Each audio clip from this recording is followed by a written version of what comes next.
Lords and ladies, welcome to the Sourcewall Comic Awards 2020. How you guys doing? Good. Yeah. Good, there we go. I have loved 2020. This has been hell of a year. God, no kidding. Not too bad, not too bad. Yeah, so we're gonna try to do Comics have comic been an awards. escape. Yeah, comics have been an escape from reality for most of us, I think, True that. this year. True that. But I don't need that. I don't need the excuse. I'll do but yeah, so we're gonna try to do a comic awards. I just fresh off the press, the video game awards. I kind of I don't know, I kind of like those vibes, so I kind of want to do it. And comics don't really get that. Do you guys know of a comic awards? Does one exist? Oh, okay, that's cool. Well, that's pretty hot. So I don't know if we can compete with them, but Basically.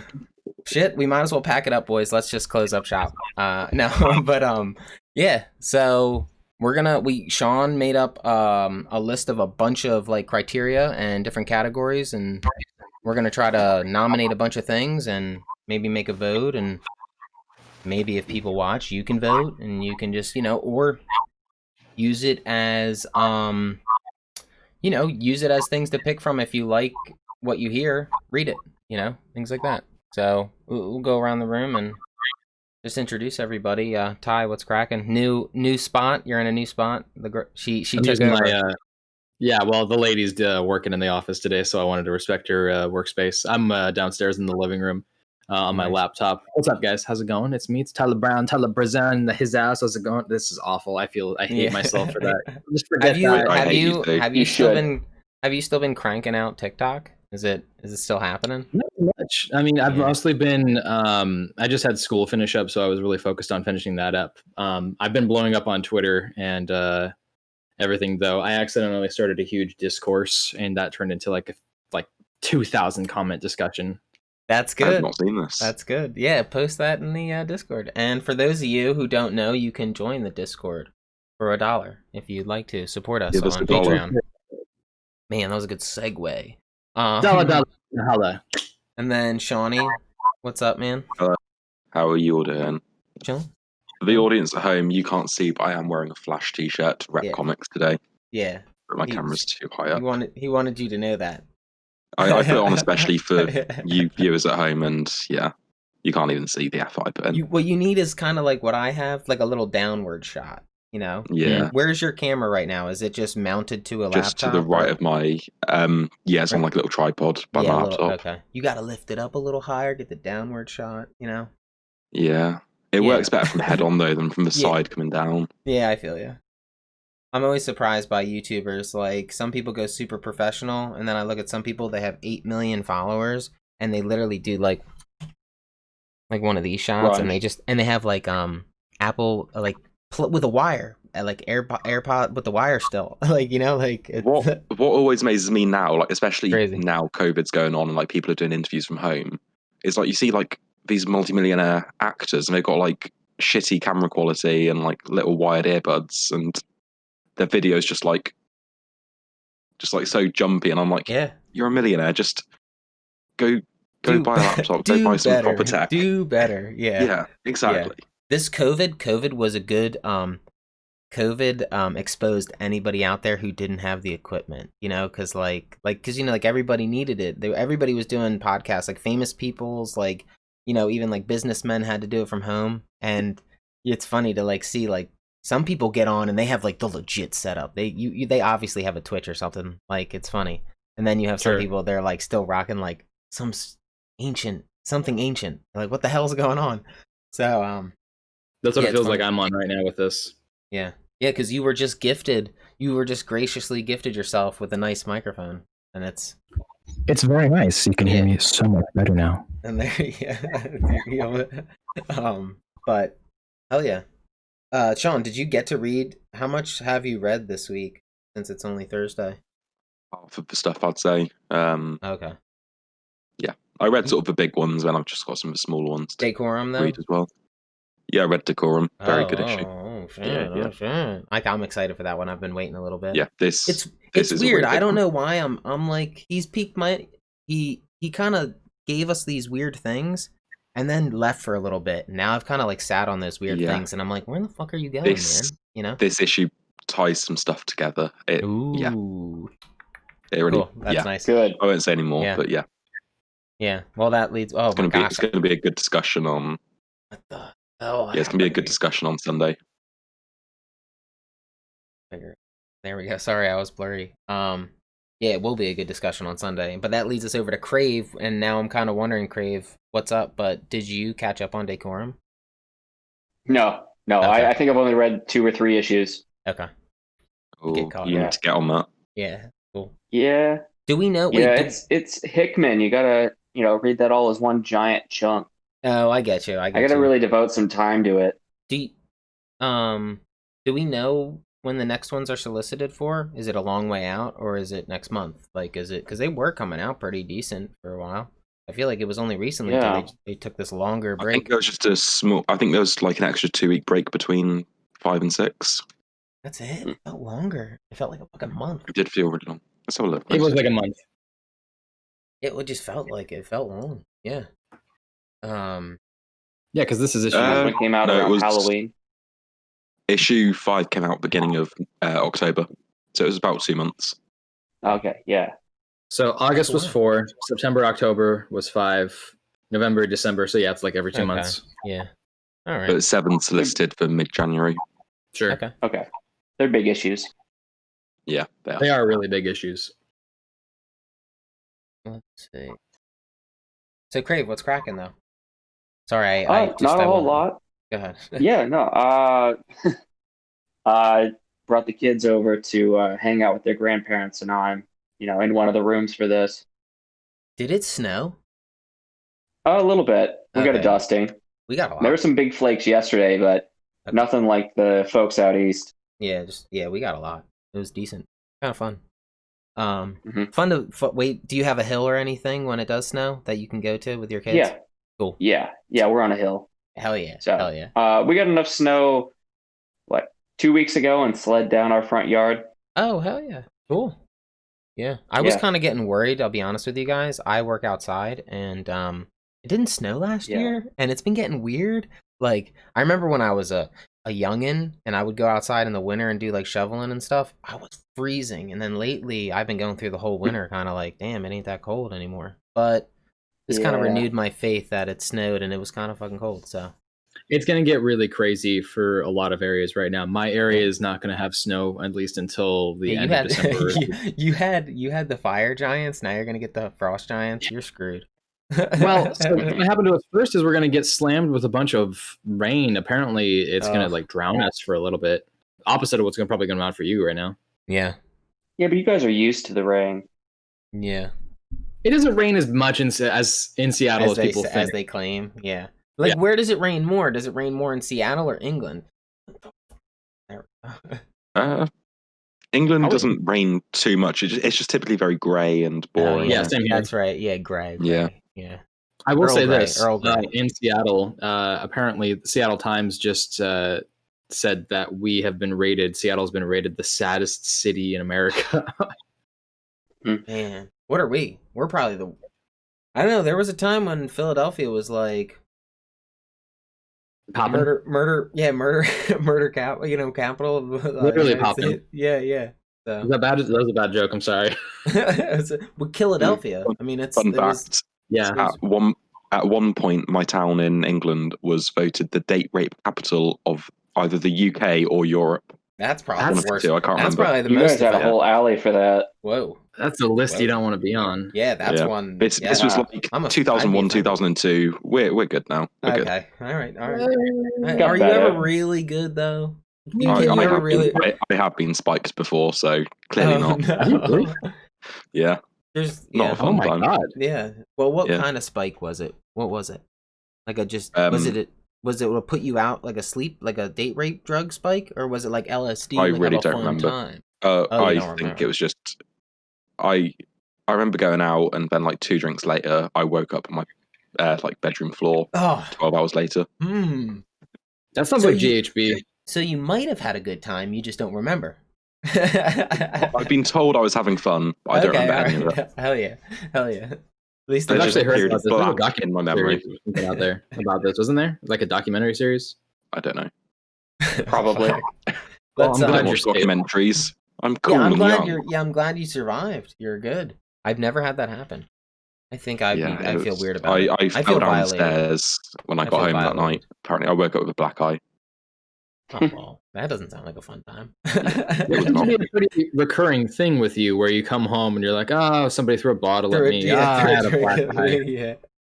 Yeah, It's it's all right. yeah. It's a coming of age. It's He's normally coming of pretty age. tame. You know. Yeah, You know. it's just a few times something's kicked off. Yeah. It's fun. It's only a Yeah, couple times. cool. Don't worry. It's Yeah. a couple handfuls, and like a couple fingerfuls. But well, let's go back to the comics now that we got the introductions out of the way. Yeah, that was good. That was a good round of What are we here introductions. for? So how do you want to start it? Do you want to go through over all categories and then we'll start at one? Is If that you go through the okay? categories and sort of explain some of the criteria, maybe. Okay. And you made this list, right? Shawnee did, yeah. Yeah, me and Dave sort of brainstormed a few No. things. Shawnee together. pretty much made the whole list. I take no credit in this. I was lazy. I'm I lazy. tried to share the I've credit. been yeah. He tried, and I appreciate. Yeah. But I will pass it back to you. I'm the yeah, no, mastermind here. It's a good list. I pretty much came up with the idea. I think that's the only thing. Like just like comic award. I think unless I didn't even come up with that, and I'm bullshitting you right there. No, so I think you did. Okay, good. Taking credit for shit I didn't. But so these are the categories. So let me count them off. Hold on. 1, 2, 3, 4, 5, 6, and a seventh is like a bonus, and an eighth is a bonus. 2 bonuses. Yeah. A pre-bonus, and then the real bonus. And then the Pro bonus. Yeah. Wayo. So we have. Let's see. We have best writer, which in order to meet the criteria, it's must have written at least 6 issues this year. So best writer, and that could be somebody could, and just to be, you could have written 6 one-shots as long as it was just you wrote 6 issues. Okay. Yeah. I tried to come up with like criteria that Yeah. made it fair, but not open enough that sort of anyone Right. could join that was written like 2 issues or whatever. Yeah. No, 6 is good, but I just wanted to clarify that they didn't have to be issues that went in order. They could be all one-shots. Yeah. If let's see. The next one is best artist. Must have drawn at least 6 standard 24-page issues, 3 oversized 48-page issues, or equivalent. So are you? I just want to. So that was I specified that so that Jason Fabok could be included for 3 Jokers. Right. Okay. That's what it was. It's really like either or. It wasn't both. You didn't have to do both of them. It was pretty much just as long as he's done like a piece of like as long as they've done that like was a total. solid That was a piece of work complete. this year. That was a work. Yeah, I would call that. Cool. All right. So we have best writer, best artist. 3, we have best ongoing series. That is at least 6 issues have been released this year. So I think that's pretty self-explanatory. And then let's see, number 4, best limited or mini series. At least half the series has to be released this year. So that's cool, and I get you on the Catwoman. Even if you dug number 1 so much, there's only 1 out so far, so it doesn't really the Batman Catwoman story, Let's see. Okay. Best single issue, self-contained story released in 1 individual standard or oversized issue this year, maximum 100 pages. Because why? Otherwise, it becomes what was? I just want to, just curious. Why the 100-page? Was there something significant that pointed? I didn't want confusion of like trades and graphic novels and stuff, so I think I based that on. I think I based it on the So like pulp, page count of pulp. Okay, yeah, okay, that was cool. So does pulp work? Would be I was actually included. gonna say.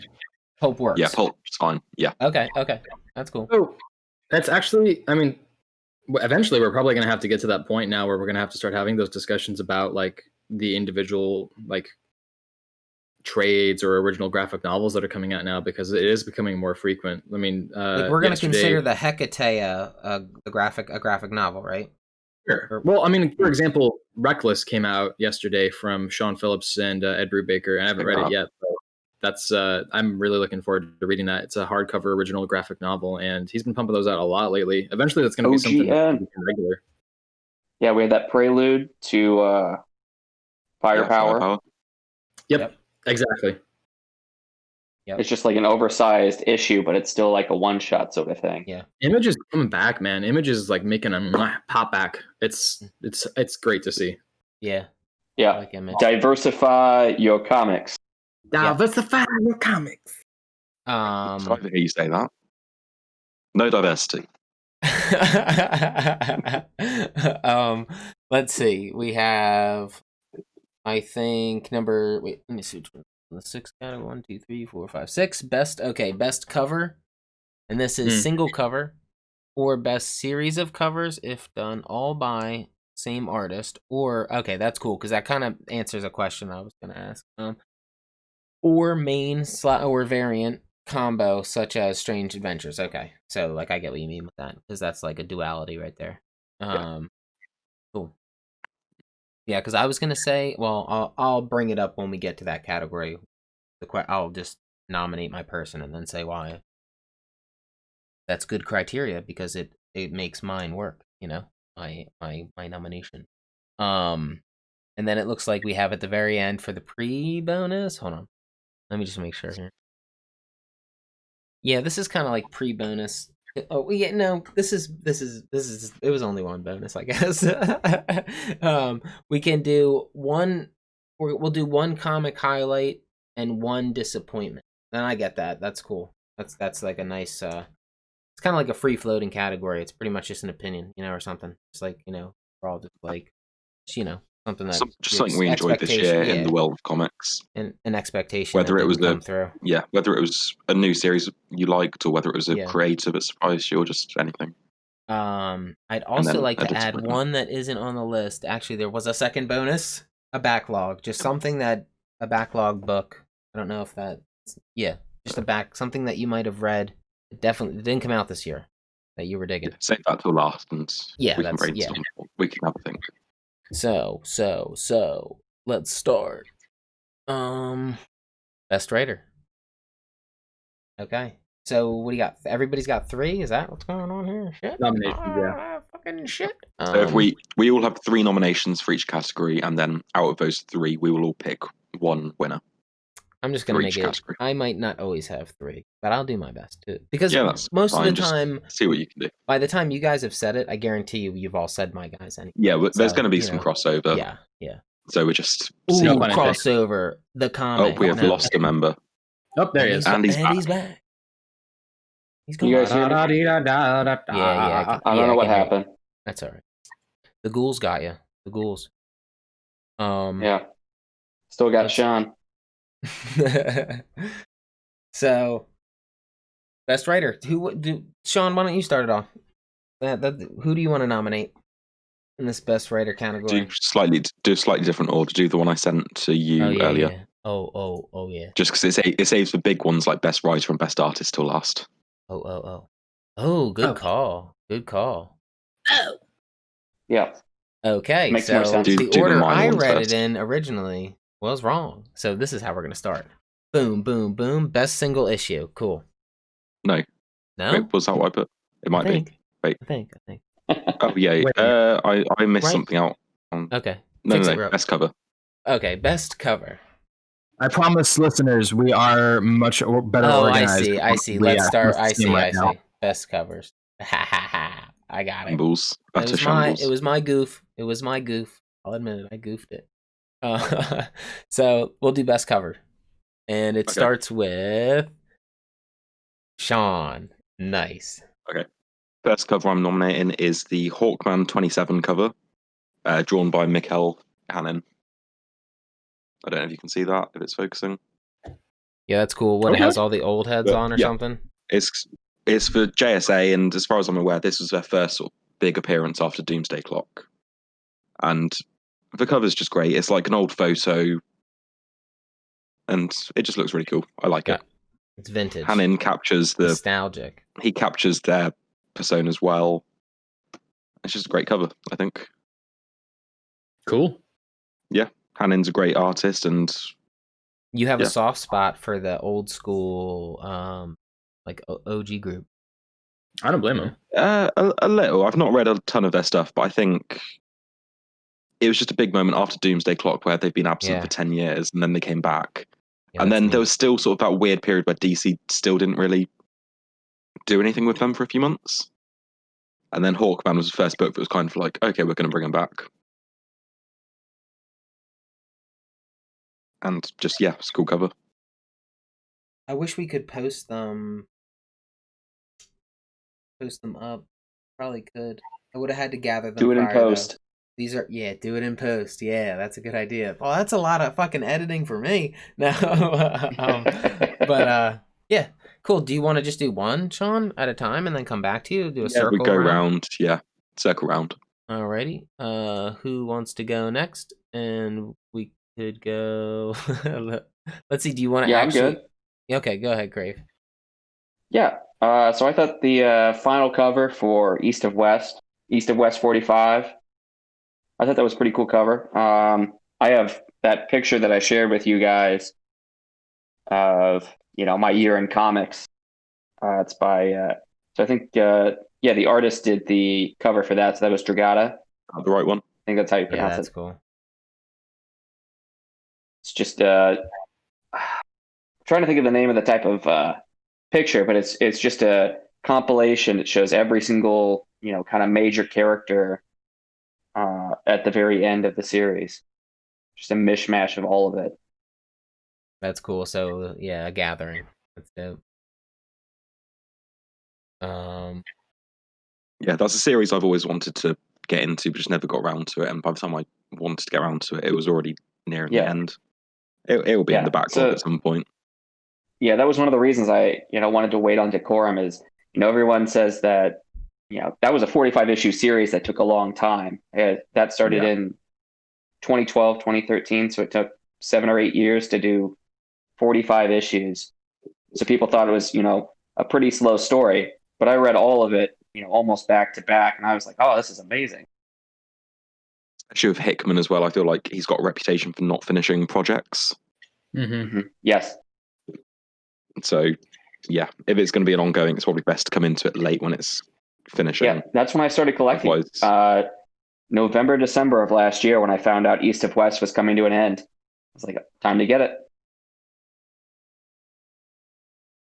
Tony, how did you make that on League of Comics? How did you? It's not showing all my stuff, even though maybe I'll just it releases and let's just scroll back until January, just on their new comics bit. Mm-hmm. No, but it showed you all of the ones that I thought there. Oh, there wasn't like a consolidated list of everything you pulled at all. Like no, I just sort of went through the. I got you. Sorry. Because I still don't have my pulls fully set up on that, so I literally just backtracked until January and browsed from there. Yeah, that's legit. Okay. Word Ty. Do you want to go next? Sure. We are doing covers, correct? Yay. I've not been paying attention. Yay. I just wanted to make sure I was paying attention. So I've got King in Black #1 by Ryan Stegman. And I didn't catch the inker on that because I'm terrible. It's just framed really well. I feel like they continuously do. Yep, that's it right there. They continuously slightly out focus, but there you go. Give like a lot of love to the framing of movie posters from the 80s and the 90s, and I really dig that this is kind of set up like that. Ryan Stegman is a fantastic artist. He went through a strange period there where he was doing some very different like shapes, and it's really become solid these days. Issue 850 of Amazing Spider-Man with art on the cover by Ryan Ottley. One at a time. No, it's fine. Sure. He can do a snake. Go ahead. Okay. I'll say next. No, you're good. Yeah, just go. 850 is the first square-bound binding that I've found for Marvel for a long time. Issue 800 had Alex Ross on the art. This one stands out really prominently to me. I really feel like Ryan Ottley could have been utilized a little bit more without the whole issue, but that cover is beautiful. And the wraparound on it, oh my God. It just feels good to hold. Shall I keep going or should I just wait? No. It is might. I will go. I will make my stance. Sorry, I was trying to go through my fucking... I'm having a hard time, like...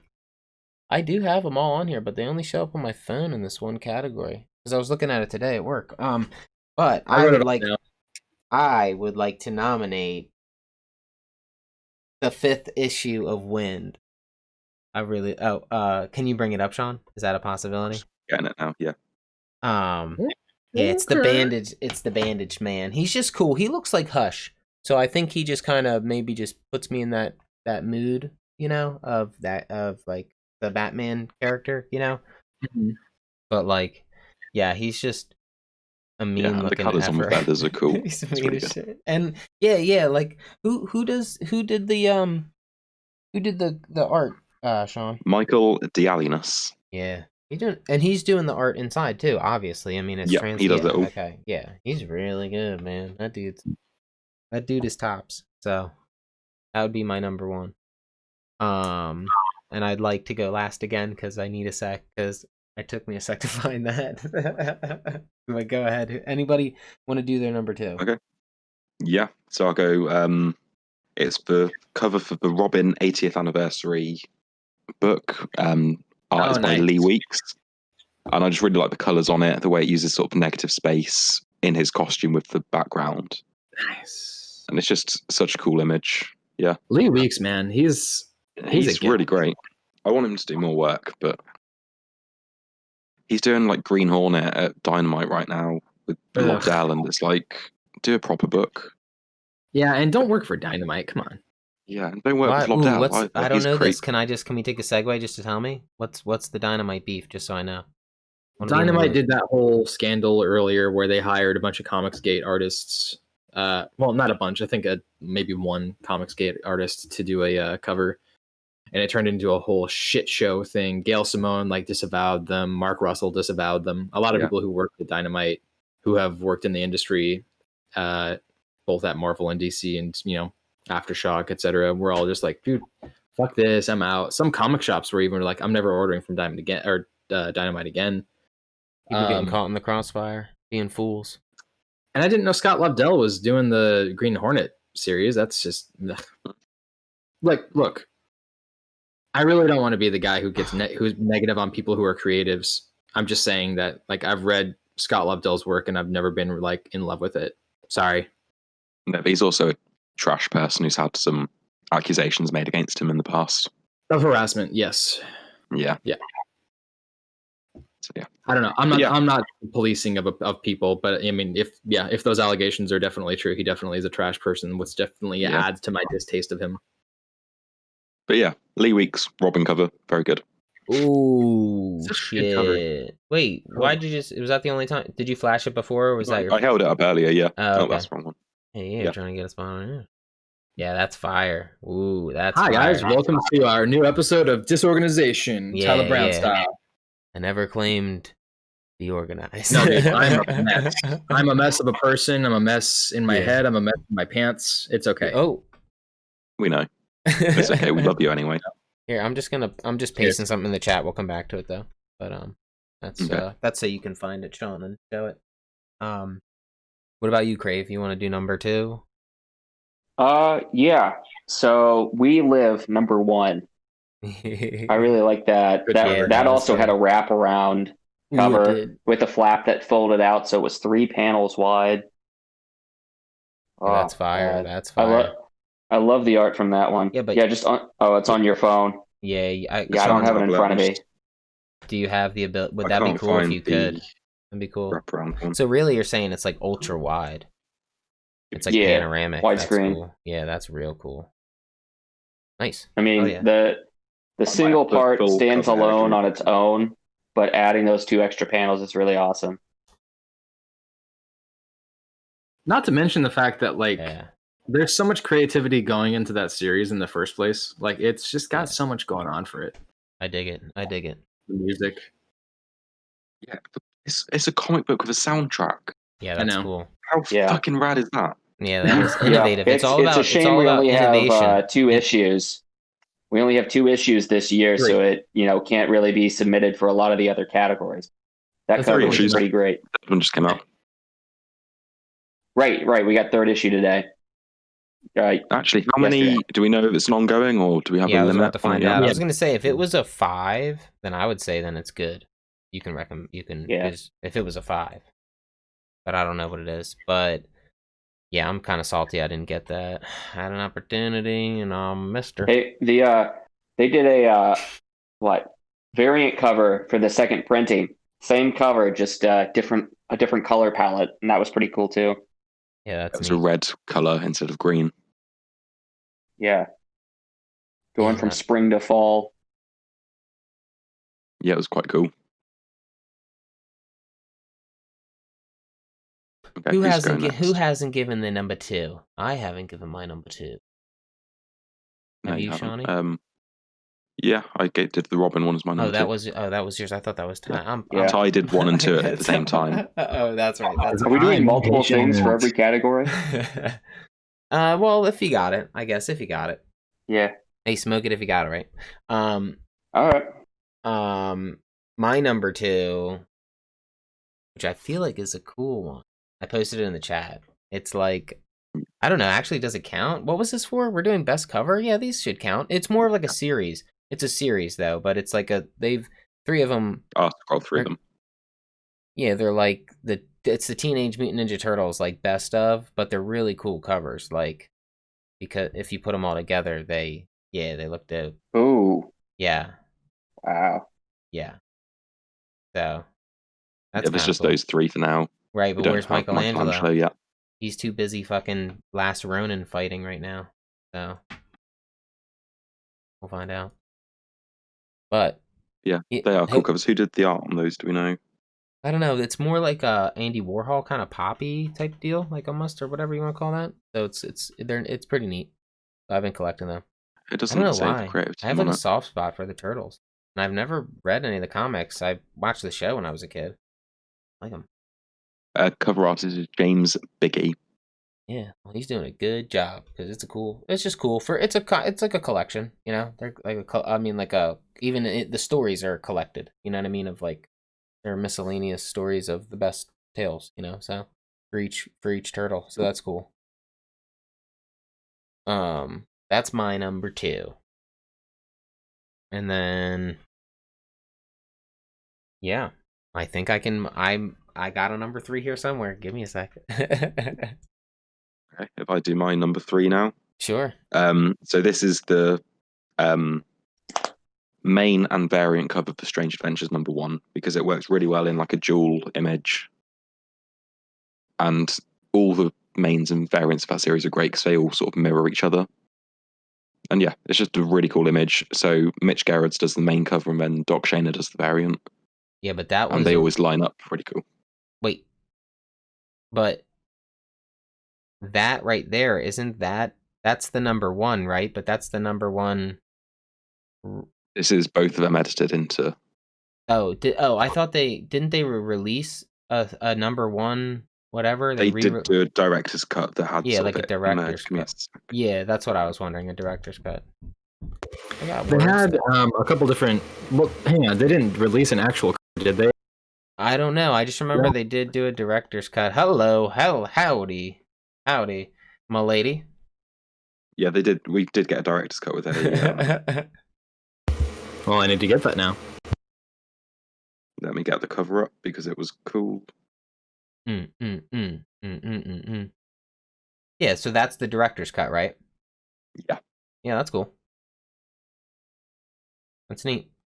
But yeah, the covers on this whole series have been great, and Totally. I love the way the covers mirror each other the same way the interior story is mirroring itself.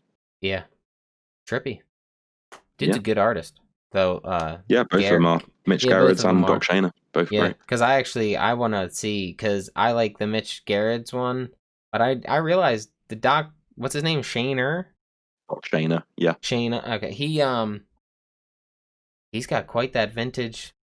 I don't know, I'm a sucker for like cartoony shit. Yeah, and it's he draws the sort of Silver Age stuff really well, like the big heroes on their pedestal. He draws it better than any Silver Age has ever drawn it. He's doing Strange Adventures at the minute. I don't know what he did before that.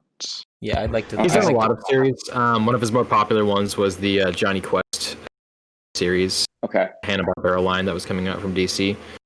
He's drawn Oh, that's Superman. funny. That is like Silver Agey. Okay. Johnny. Yep. I thought he did something with shit. Superman. He's He a should very do talented He artist. should do Scooby Doo. Covers for the like DC Silver Age collections and stuff like that. Cool. He's got. Oh my god! He did this one for the Silver Age Green Lantern. Oh, guys. Wait, what is it? What is it? What did he do for? It was the Silver Age Green Lantern cover. It was like an omnibus that he had done. He and Darwin Cook both have done covers for Green Lantern. It's a Silver Age Omni. Which one am I looking for? Is it the Just one look with up, Sinestro and Silver Age, Evan Doc Shaner, Green Lantern? Evan Doc Shaner, here it is. which one is it? Because there's two. Is it the one with Sinestro and Star Sapphire on it? Oh my god, Sinestro and Star Sapphire one is so good. But I was talking about the first one. What the? You know that video of that little girl who's eating Doritos and she goes like with her eyes? That's me when I look at that cover. Oh boy. I'm trying to get a look at this. Why Some in is the it? chat. Oh, you did. Oh, thank you, my good man. Yeah, that's cool. But yeah, he's done a few that's flash pretty covers as neat. well that are great. Yeah. And this Superman cover I'm just about to send is great. He does just draw these Silver Age, larger than life heroes so well. Oh, that's amazing. See, that's a Superman that needs to be happy. You know, it's all about Tim. It's all about police. That's a Superman. You just saying that reminds me. He's the artist that came under fire on Twitter for saying he doesn't like Superman with the glowing red eyes when he's angry. Okay. Well, Yeah, it seems that's almost. what it was. It seems almost like his stories wouldn't involve that stuff for what he's drawing. You know. Yeah. You're right. That is kind of the old school, not too overcomplicated. Yeah, he's super good. That's super good. Man, wait, is that a whole comic, or is that just a cover he did or something? Just a cover. Oh man, I would read that whole. That's real good. I would get him. He should do Yeah, he should do like a light. He should have his own. I want to see what he's working on in the future. He's pretty good, man. That's pretty good art. He is reportedly working on something post Strange Adventures. I don't know what it is though. Cool, I really hope that it's What more are you like saying, action DC? comic style stuff. Are you saying DC? Yeah, he's got an exclusive contract with them right now. Cool. Oh yeah, that's nice. That's nice, exclusive. Yeah, he was a good grab then. Let's see. I'll do my number 3. Can I come back? Because I had an epiphany and I kind of want to share it. The 3 Jokers covers, all of them. I knew you'd say that. Yeah, I fucking forgot. They were dope. Do you want to get your collection out and show all of them on camera? No. Oh man. Yeah. Yeah, all all of them. 35. Yeah, that's Yeah. exact. You cheating bastard. Yeah. They were cool. It's a shame the story didn't have like what I was super seeking, but like the covers, they make good wall art. It's neat.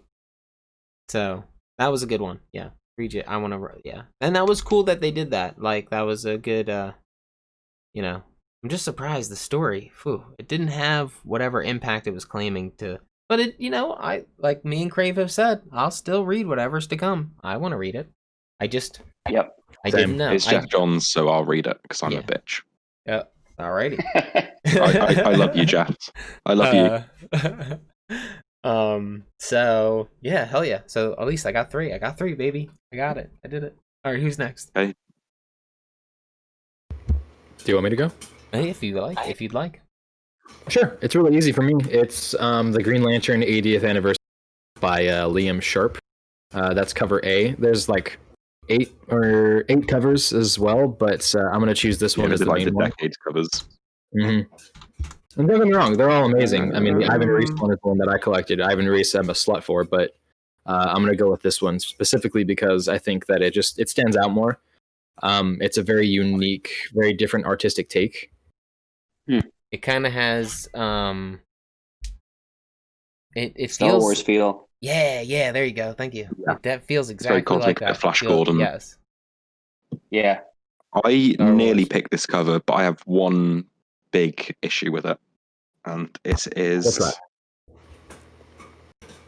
The one guy's name. Just let me get the issue I'm comparing it to up. Ooh, I kind of Okay, so I'll just get a close up of Simon Baz there. yeah. Okay. Yeah. And then I'll just swap over No, to it's the very Green Lantern clearly issue 0 from New 52, that was and the it's point. exactly the same image. Yep. Yeah. Wait. Show me the new image. The It's other one. literally The other just- one. Yeah. No, Yeah, that. Yeah, It's that one. the same image, just Nuh-uh. mirrored. Yeah, it's mirrored. And the ring. I hate to point this out to you, but you should also look at the Guy Gardner image, and then also the Jessica Cruz image a little closer. And what are they from, those images? Really quick, put up the Jessica Cruz image. Oh, you know what? Never mind. That's the original one. The other one, though, is Guy Gardner from, I think it was Brightest Day or Green Lantern New Warriors. One of the covers for that. Fair enough. Like, it's still a really pretty image. I just didn't like how it did just look like it superimposed the Green Lantern Zero I don't cover blame on you. there. If it's a homage piece, then I get things like that. Like if it's for homage reasons, I get that shit. But Yeah. if it's for sloppy laziness, then I never accept that. You know, but Yeah, if it's so homage, I homage is wouldn't homage. say Liam Sharp was lazy because his work on the Green Lantern series That's of Morrison yeah, has been yeah. phenomenal. That was pretty actually. It's pretty intense he cover has too. gone. Yeah, he has put so much effort into that series, and just when I saw his cover, and I saw how it just looked like he'd photoshopped a different cover on there, I thought it was a little bit lazy and not what I expect from him. Fuck, I think I put it. I'll find it. I'll figure it out. I thought of something, but it's all right. I'll be able to find it. And Josh, what is your final pick? I only had those two. Honorable mention probably goes to the what was that event? It's the Wolverine. It's not Free Comic cover. Book Day, but this thing back from November. I got this lenticular cover for Something is Killing the Children #1, and that was really cool. Oh, is it the foil cover? Yes. Sleek. Yes, I think that was Did just you get the it for nostalgic original. 90s purposes? Wasn't foil hot in like the foil? Yeah. Yes, I think it was just the main cover but foiled. Yeah, that's cool. Pretty sure I Yeah. have like a vision. Foiled vision. One of three. Okay, so now let's do everyone's winner. So who Oh, we're I picking can only to be so I can only choice. pick one to okay. I kinda get what Yeah. All So right, out of your nominations, or if you want to pick someone else's nomination, you can. I think I hate to say it, but I think I got it in the bag. The Jokers, man. The Jokers. It was cool. Yes, for my nomination for this one, I'm going to choose 50 images. Yeah, Dave. Yeah. Oh, that I is can true. narrow it I down to am. just one, so here's 50. That's Okay, true. so That there's is true. Dave's favourite cover. Yeah, that is true. His favourite cover. All When you say it 50 like that, cover. it does sound like it's like cheating because I didn't choose one individual. But they were more like art. It was more like the conceptual, like same with the Teenage Mutant Ninja Turtles. They were just like together, they create one cool thing. Yeah. Four things make one. Yeah, I get what you mean. I kind of disqualified myself. Shit. I'll tell you what, if you had to pick one that just stands out to you as an image of the 55 to 2,000 images for the covers, which one would you choose? The Killing Joke one. Please elaborate. Can you pull that back up? It's the Killing Joke one. Yeah, that one. Yeah, I just always love that. I'm just always a big fan. I like that Joker. Yeah. Sorry, Killing Joke on that one. Thank you. There you go. The hat. So I will allow you to pick all of them, though. do you know what else was cool though? Actually, I'm pretty sure if you pull the Batman up, dude, that dude drew a mean Batman, and the one with Bat on the cover is just really good. Yeah, I don't know. There's just something about White Eye Batman like that. I'm just like chiseled chin. He drew him good. The guy for a story that didn't meet a grade. I feel like the art. Yeah, but the art was next level. Yeah, it was totally, Jason Fabok. That guy's yeah. He could be a standard if he wanted to. Like, could be a DC standard, and I'd be cool with that. It's really good art. I'm pretty sure it is at this point. Yet another blessing from Canada. Cool. One of many. My winner goes to Strange Adventures #1, the mirror between the main and variant. Oh, yeah. Because it's just incredible. It's a cool concept. Mitch and Doc, yeah, it's incredible. And the whole series, the way it does that. Yeah. Ooh, I'll actually say, can I give an honorable mention too? Because I'd like to choose somebody else's. I really like that Robin cover. That was sick. That was dope. That was like that was real cool with the red. I like that. Popped real good. There it is again for the viewers at home. Oh, Yeah, that's real cool. I'd like to have that. Bum bum bum. Okay, Josh, what is your winner of oh covers? man. The We Live #1. Yeah, that is. Oh, I've got to pick that back Yeah, up. if I had to pick out of the 3 Jokers, I'd probably go with the one with the Jason Todd Joker, the crowbar. Yeah, bring that. Can you bring that one up, Sean? Yes, that's a good one. He was mean as shit. Like, Yeah. And then here's the We Live cover again. yep. Oh yeah. Yeah, that's Which, fire, yeah, man. that is Dude, that color great. pop though, that color, that what he chose to do is so vibrant. It looks like like one of the super saturation. It's awesome. Just because I'm the only one who hasn't done this yet, I am going to pick that Joker cover because he looks fun. Yeah. Yeah. Can you show Barbara too? She was on one, right? Yeah, he's good with faces, man. He got the hair. It's nice and red, you know? Yeah. Pretty good, man. Mm-hmm. And Ty, what is your cover of? Yeah. You're muted. I did say again. I said I think I would actually have to go with the Robin cover that you chose. If we're picking from somebody else's, Ooh. that really does stand out to me. It's clean minimalism. It looks really. It's just. I'm pretty sure that's the hardcover. As well. They were the 80th anniversary hardcover. I think it's the main cover, so that would make sense. Yeah, it was the main cover. Yeah. And if you had to pick 3 Jokers cover, what would it be? Oh, that's cool. I think I would actually choose the Red Hood cover with the eye. That one's It's just good. very prominent to me. I think it's Dude, white eyes. It's all about white eyes, man. The smashed portion right there, you don't really notice until you pay a little bit closer attention to it, and then you realize the symbolism, and it's very subtle. It makes me think. Yeah. Cool. 3 Jokers, man. Coming in hot. So next category. Next category is we will be doing best single issue. And yeah. Easy. Like, is this a best one shot, or is this just one issue that you read? Contained story. So if it's like issue 3 of a 6-issue arc, and you can't read it out of context, I'd say it doesn't count. Okay. But like, well, I mean, I already have beginning one. to end issue. Like some of the Rorschach issues might work. Like the number 2. So the second one kind of was like a weird contained story. Yeah. But let's see, because I'll go first. Can I go first? Sure. Immortal Hulk, that one shot. What was it called again? The Threshing Place. It was like the best. That was amazing. You know why? Because they had to involve that little girl in the story. It was just really, I'm like, damn, that's deep.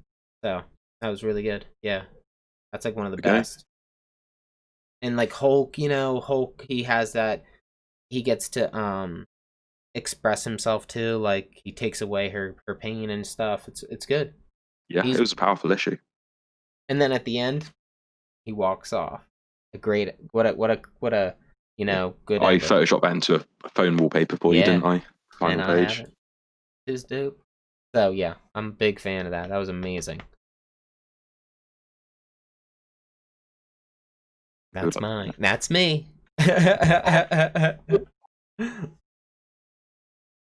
Anybody can. Everybody know your best Butters voice. Wait, say it again, Ty. Everybody do your best Butters impression. That's me. Yeah.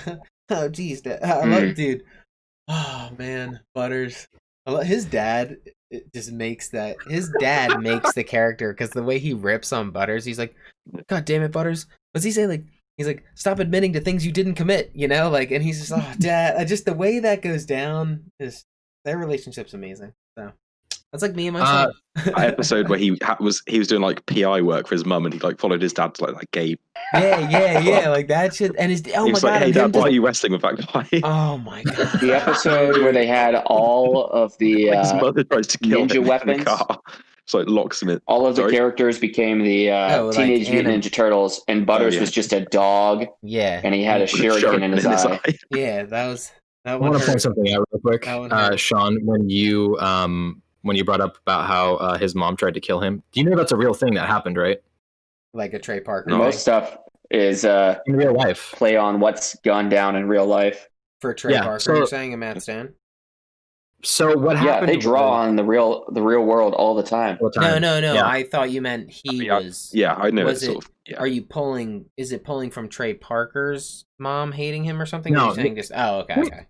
No. So this Okay. thing happened where this lady put her 2 kids in a car and then put it in neutral and let it drive into the water and drowned her kids. Jesus. And then she went to the police later and was like, "Yeah, this black guy stole my car and killed my kids." And everybody was like up in a roar about it. And they're like, "Oh my god!" And then it was later revealed that she was the one who did it in the first place and that her husband was in on it. And I think they did it to collect insurance or something, or because of psychosis. I don't remember, but that was what happened.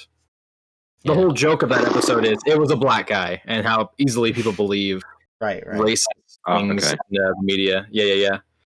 Since I'm talking, I'm gonna go next, I guess. So for best single issue, before I give my first nomination, I really wanted to say I just got this yesterday.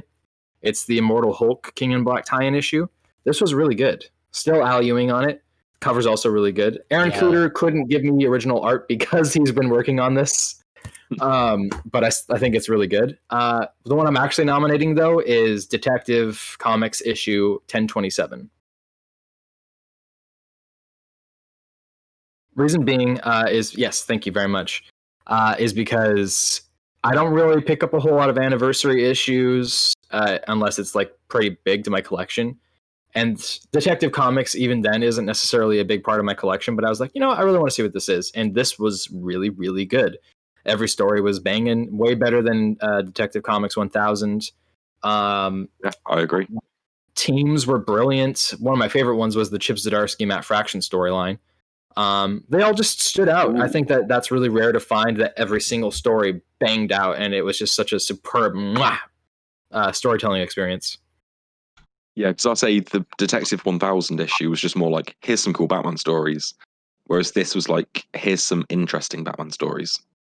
I think that they had to separate the two because 1000 had some of the more traditional teams like Neil Adams. Yeah. But even then, some of the storytelling was very strange. Like there was a story about Batman slaps a kid, and then an old woman is like, "How could you do this?" And then the story ends. Yeah, and that was like the Denny O'Neil story, wasn't it? Yeah, you know what? It Yeah. was, and it was like, "What the fuck is this?" And that's really weird because Yeah, it's Danny it was really O'Neil. weird. Like, what was the Yeah, purpose? it was I feel kind of like it weird. was like, was he trying to say something about vigilantism? I don't know, but I mean, it was a weird fucking story. I just don't really want to read a whole lot of issues of Batman slapping around kids who are being dicks.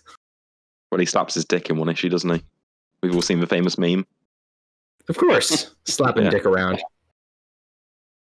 Batman's always slapping You're dick. dead.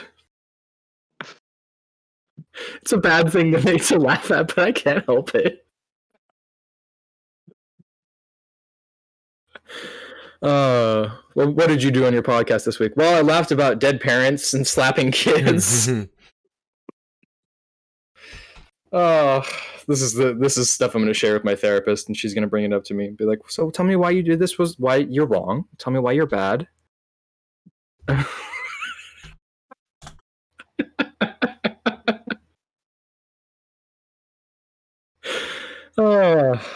Josh, you next? Help me. All right.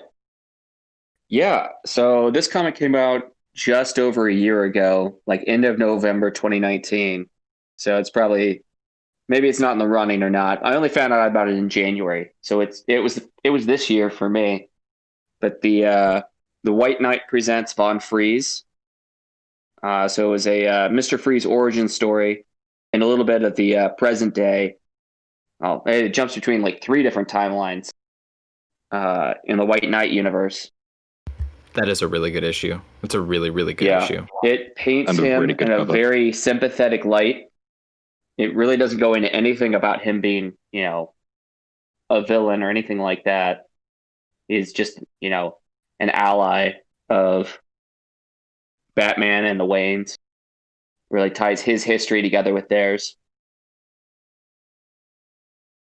Yeah, and it's a really great issue dealing with him during the Holocaust Yes. and like the way his family were helping the Nazis with their science. It's something that I feel like I've seen a lot of people write Nazi. Yeah. We just lost you again, Ty. Your sound went. Can you hear me? Yeah. Yep. I guess Now I we was just can. saying that, like, I feel like I keep, like, you'll have writers occasionally pop in and like have a Nazi story or a Holocaust story, and it's just like you're kind of just borrowing some of the good things from all of these other films or stories. But this one was very, I wouldn't say it's perfectionally unique, but I would say it's objectively very, very good. And I think that it does something that you don't really expect. Because for a while, I actually forgot that it was in a DC Universe story. I was just like so entranced with it. And I think that's a really that's a skill to be able to do that with a story. Yeah. It's really, really good. And the cover by Sean Murphy is great. Both covers are cool. The variant's cool too.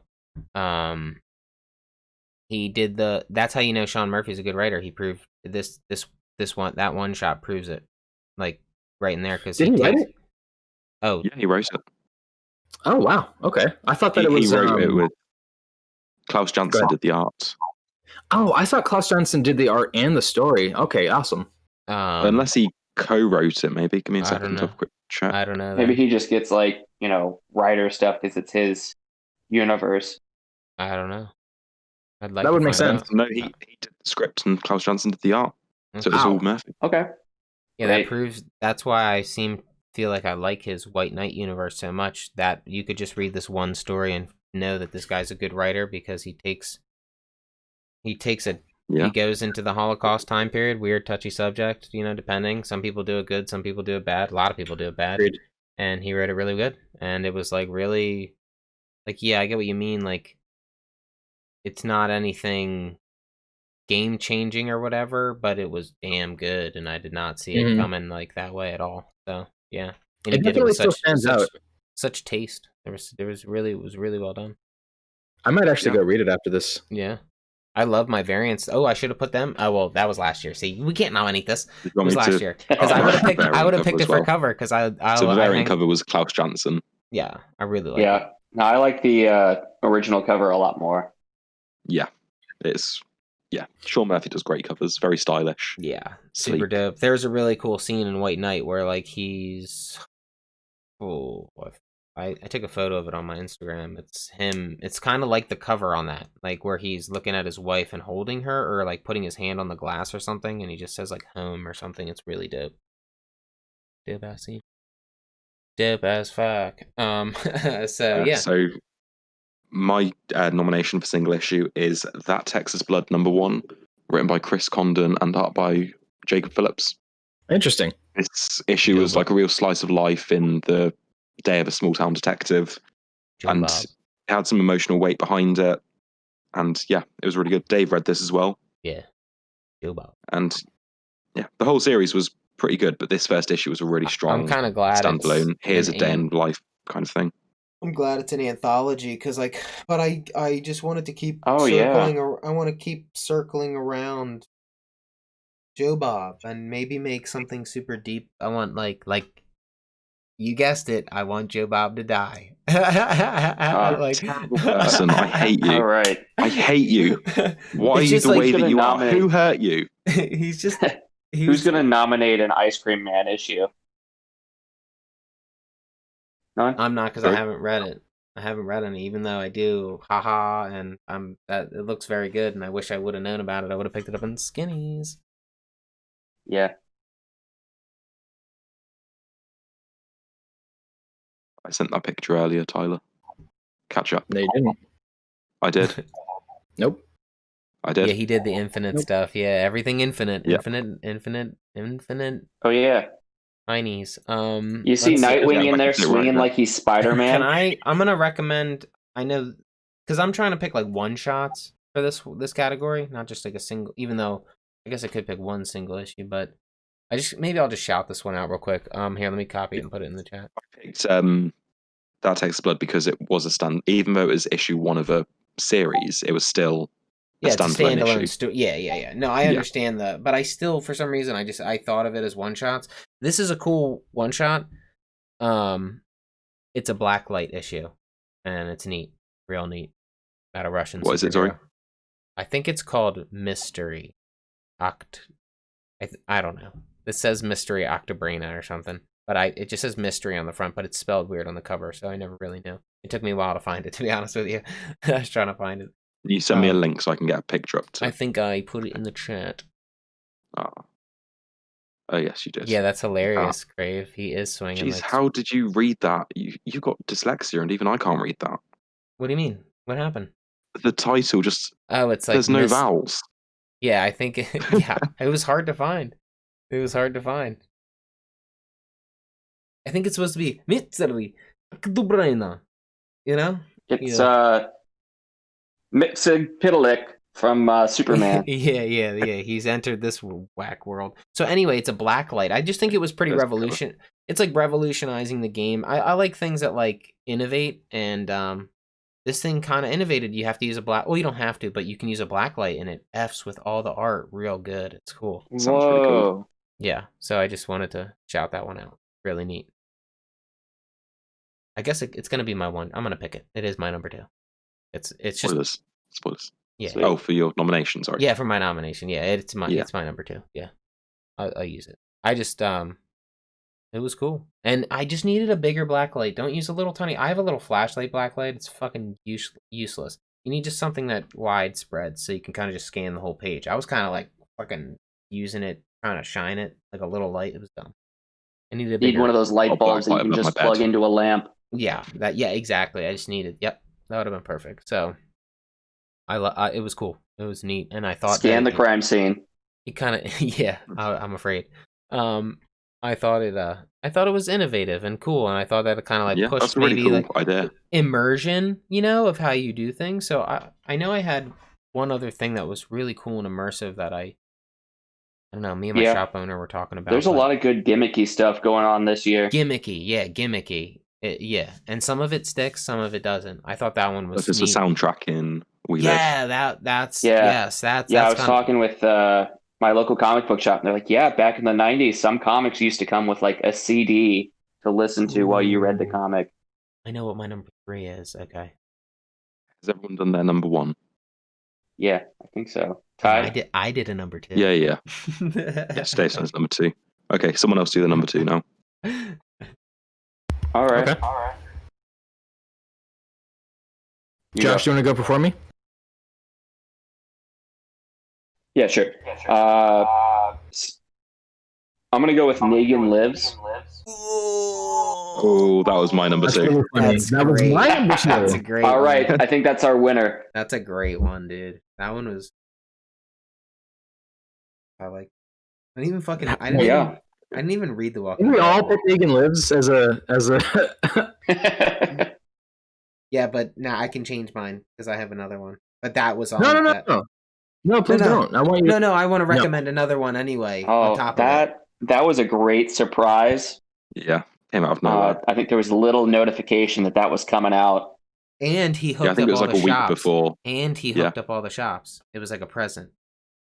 Yeah. So that's why. Yeah, all the revenue from this issue went directly to the stores, none to him and Adlard. Yeah, that's icing on the same cake, as the Von Freeze issue. It paints him in a sympathetic light. Oh, totally. Yeah. By the end of it, I'm on his side, and I don't even how Negan got his groove back. Oh, the gang gets their groove back. Yeah. Yeah, that's a great one. It was a really good issue. That was awesome. More Walking Dead is always a good thing. I like. You know what I really liked? One like sentence they had in that dialogue between him and the chick when they first meet was like, "Isn't it kind of weird how, you think it would take really long for you, long time for you to get used to shit like this, but 5 minutes, I was good. Fuck it. You know what I mean? Like it was like he said, like within 5 minutes, you He's forgot. so resigned to it. Yeah, it was good. He was awesome. Cool. I would take. What if I? I mean, actually, never mind. I take it back. I just want to say it though. If The Walking Dead was actually good, Negan would have made a good one shot as an episode too. You know what I mean? If they didn't kind of like. Oh, the TV show? Yeah. Like if it would actually, it would have worked. It would have been cool to lead up to something like that. Jeffrey Dean Morgan. They should have done the Negan. Yeah, he's pretty cool. They should have done the limited series for the origin of the governor. There's a great series of novels all about that. I mean, I will say this: Jeffrey Dean Morgan does a really good job portraying it. You've gone silent. He's the comedian. He's the comedian in it. What do you mean? I know. He is playing the comedian. I feel like the problem though is that like when you have it on a channel like AMC, I mean, you're doing it on basic broadcast, so you don't get to swear. The way I wish it was HBO, baby. If that was HBO hardcore, like Walking Dead would have been 10 times better. Maybe next time. Yeah. I saw the I don't know what his job title was, but he was one of the higher ups at AMC. He was talking about swearing in shows, and he was asked about like how you can have so much blood and gore and violence in The Walking Dead, but no bad language. And his defense was, but the violence is fake, whereas the language is real.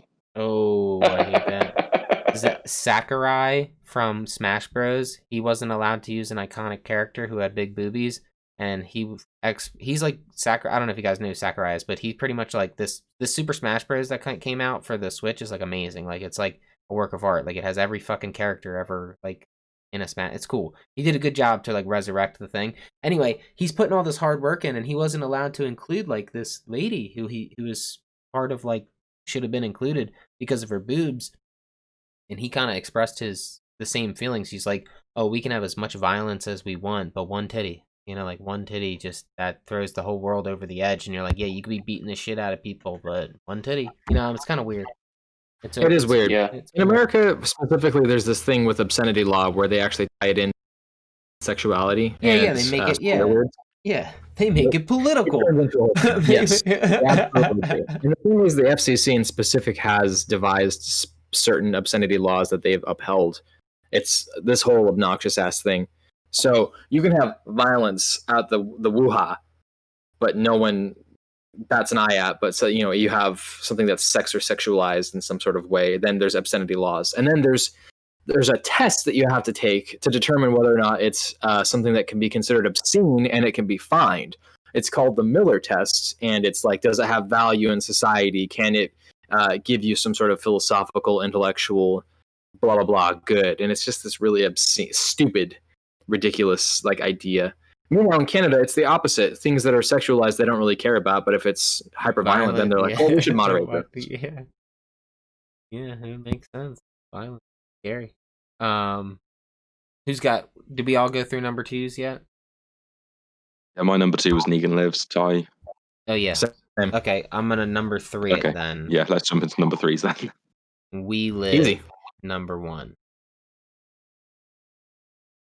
Is that a self-contained issue? I would say. Even though it goes into another thing, it tells a whole story prior. It was like the prelude issue to like what we were getting into. You know what I mean? I'm picking it. It made me fucking cry. I was like, damn. You know what? I agree with that. I think that's fair. Yeah, I mean the whole issue pretty much leads them all the way to the bus. I mean, but you find out what happened. You find out like that sure, there is a self-contained story within the first issue. Yeah, it was awesome and really heart-wrenching. Like, so he gives up. It was a great issue.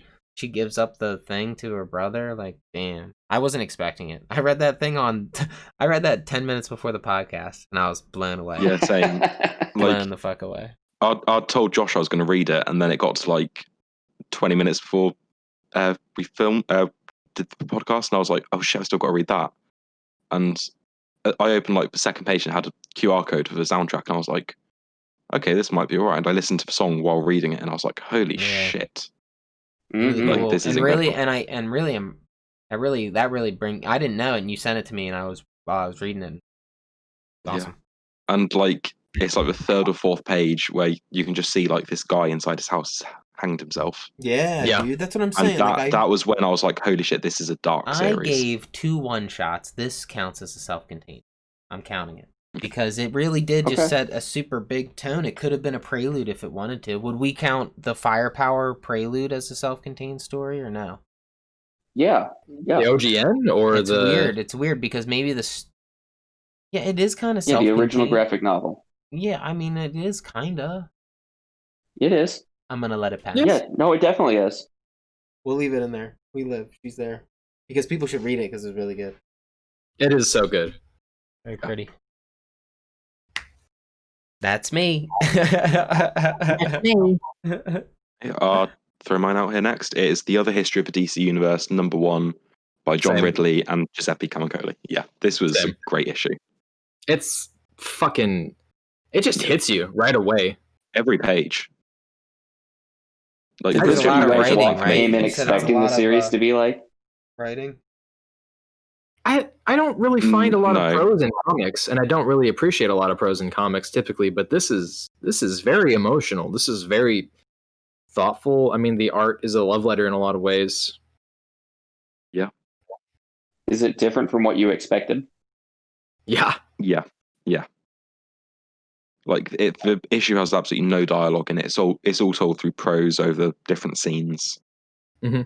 And it's really beautifully told, and it really hits hard. It's also not really common that you would find something with a narration like this that still is impactful in a lot of ways. Like, if I had to compare it to anything, I would say that I would compare it to some of the best of like Frank Miller's prose. That stands out in my mind, at least. But it also just makes you think, and I think that that's really commendable. Not just because of like social issues, but just because it just makes you think. It makes you think about the comics. It makes you think about life in America, time periods of like how hard things must have been during certain times. I really liked it. I'm happy that you enjoyed it as much. It really addressed like racism in comics as well, because it had like Jon Stewart, and it had Jefferson mentioned like, oh, he's up there to be a diverse character. Like, that's the only reason he's on the Justice League. The token character. Yeah, he said that. Yeah, exactly. And then later on, they even have it be like, oh, Jon Stewart's a bit snobby because he's on the Justice League. He thinks he's better than us. Right. And then there was that sequence where... Go ahead. Yeah, because like we have him like come to a school to give a talk, and that's exactly what I was going to say. Yeah, Jefferson mentions that his feet never touch the ground. Yep. But then later on we have him. Yeah. Later on we have him actually meet Jon Stewart. They have like a open discussion. It was a really powerful scene. Absolutely. Seeing him change his views on something, and yeah, the whole issue blew me away, and I can't wait to see where it goes next. In a way, it for me, it made me think about what Jon Stewart was as a character, as a Marine in specific, and the whole sequence of him having to murder a planet is something that's brought up a couple times in the DC comics, but this was in a way that made me actually relate it to people coming back from war. And I just never really made the connection that he was already a Marine who went to war and came back and then did something like that and then had to come back from that as well. And the toll of the pressure of being, the air quotes first black superhero, that's in the eyes of the public, that's on the Justice League, et cetera, et cetera. This things you don't really think about, I guess, especially for me, like as a white person. Like, it wasn't something that I was conscious of, and this just made me sit there thinking about it. I also really, really, really love the fact that they make Jefferson a really like over masculine, toxic man for his children that is not healthy for them. And it doesn't make him more interesting or anything like that. It's just that it's adding to that kind of believability of the character dynamics, like who he is as a person. Like, I believe that this character really put his character and his situation into the real world. Absolutely. And that is an issue. To the family. Yeah, absolutely. Yeah. This is not just because he's a superhero, but just because he's born in that area, because he's a part of that world, and he's this character as well. And there's a lot of working cogs in the machine in the background of this that just make it all fit and go together. And there's no part of it that you can say is bad, really. Not anything that I can think of. There's nothing that makes me go, oh, well, I think this should have happened, or oh, well, this. Like, even the scene that made me feel uncomfortable with him calling out Superman, I'm happy that made me uncomfortable because I want that. I want it was to be supposed to. Yes, absolutely. Yeah. No, you made that comment on the show previously about the interaction with Superman, and I just Wait a sec. I was thinking about it since. I'm tuning back in for a sec. Sorry, I tuned out. I never read this, but I heard about the interaction with Superman. What was your thoughts on the Superman thing? Well, I missed How it. it was, No. Ty, you were just talking.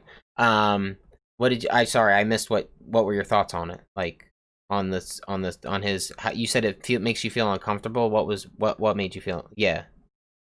The interaction is It's him calling Superman out because, right? It's him calling Superman out for not recognizing that he's like the golden child and he's never had to worry about nothing, whatever. Not even just that, but it's also that, you know, Superman's this character that can make world peace instantly, right? And he only came down to the black neighborhoods, the slums, the ghettos, specifically because this one character was being called out by the news media as a problem because he was black, and that's it.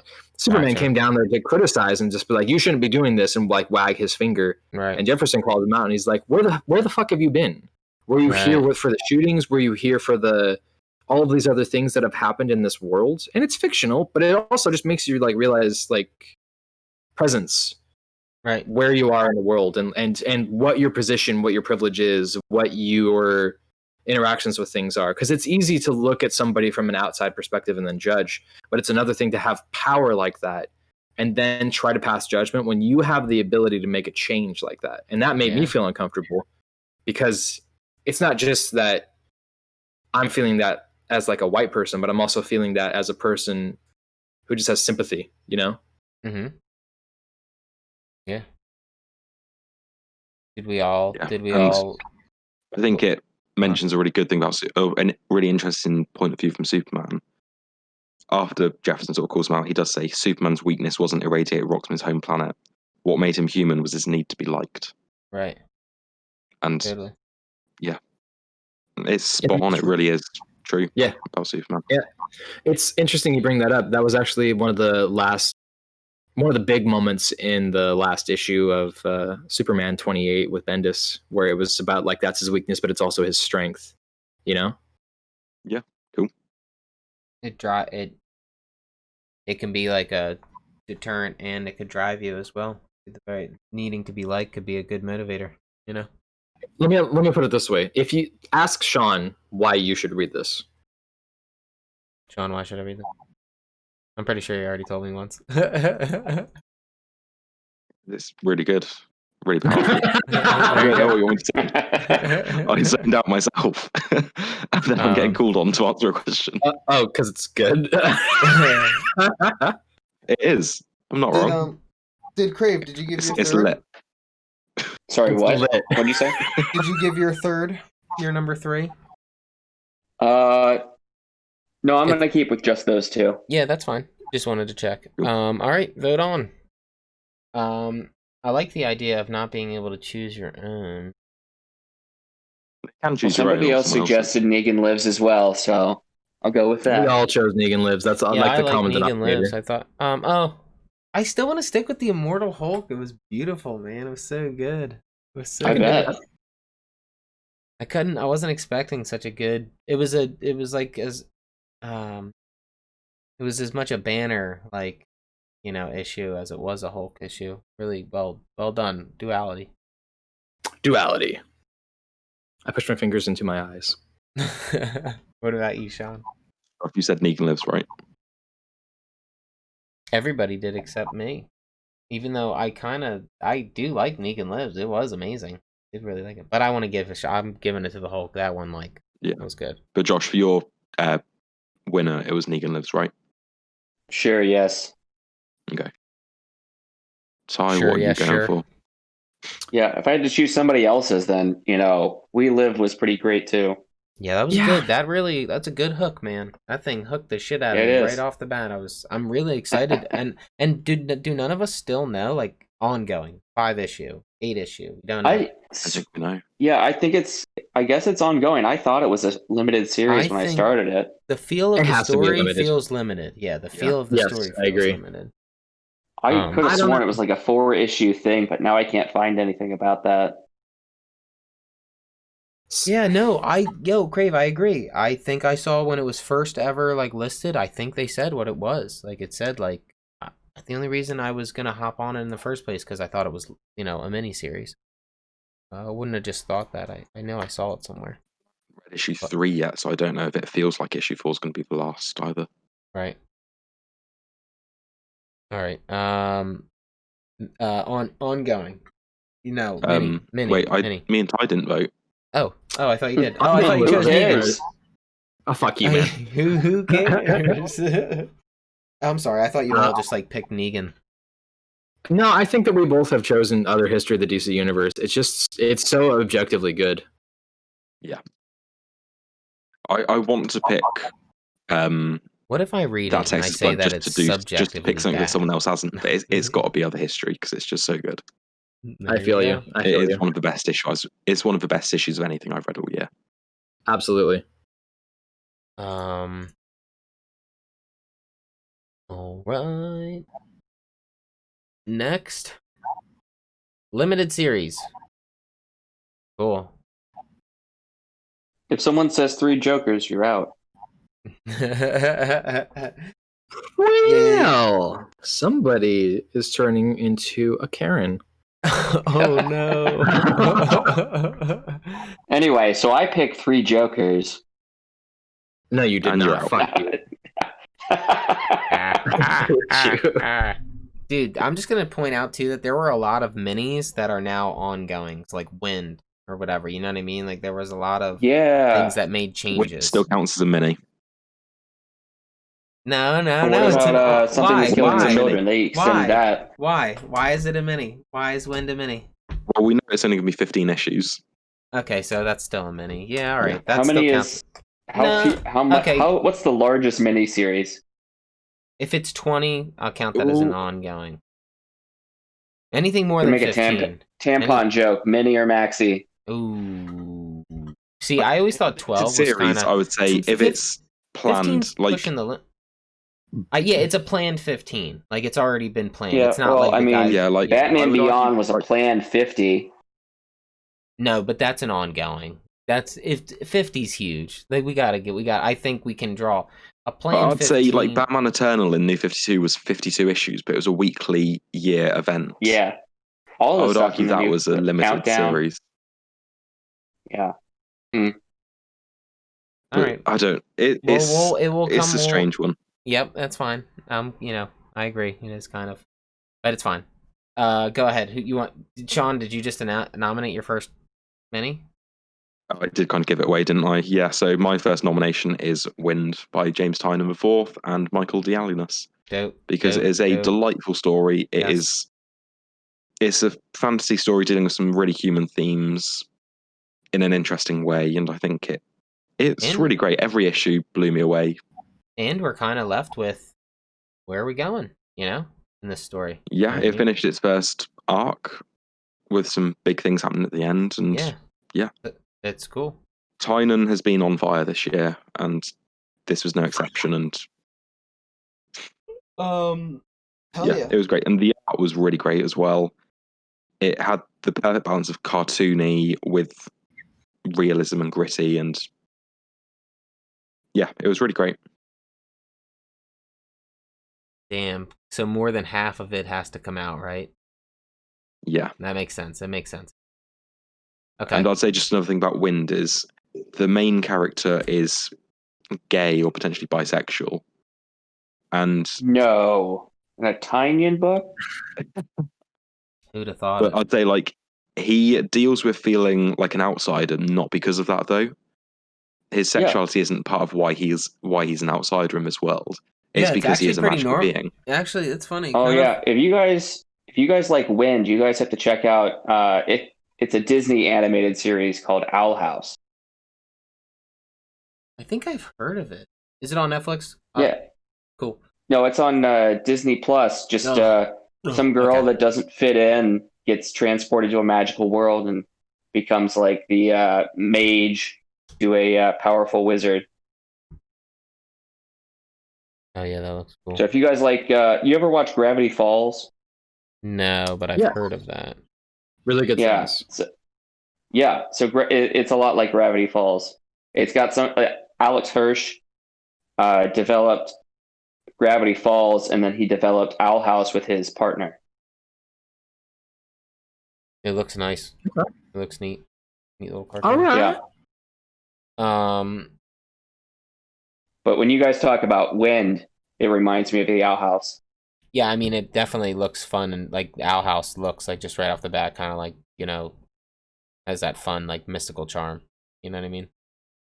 Mhm. Which is definitely what Wind's going for. Let's see. Ty, you want to go?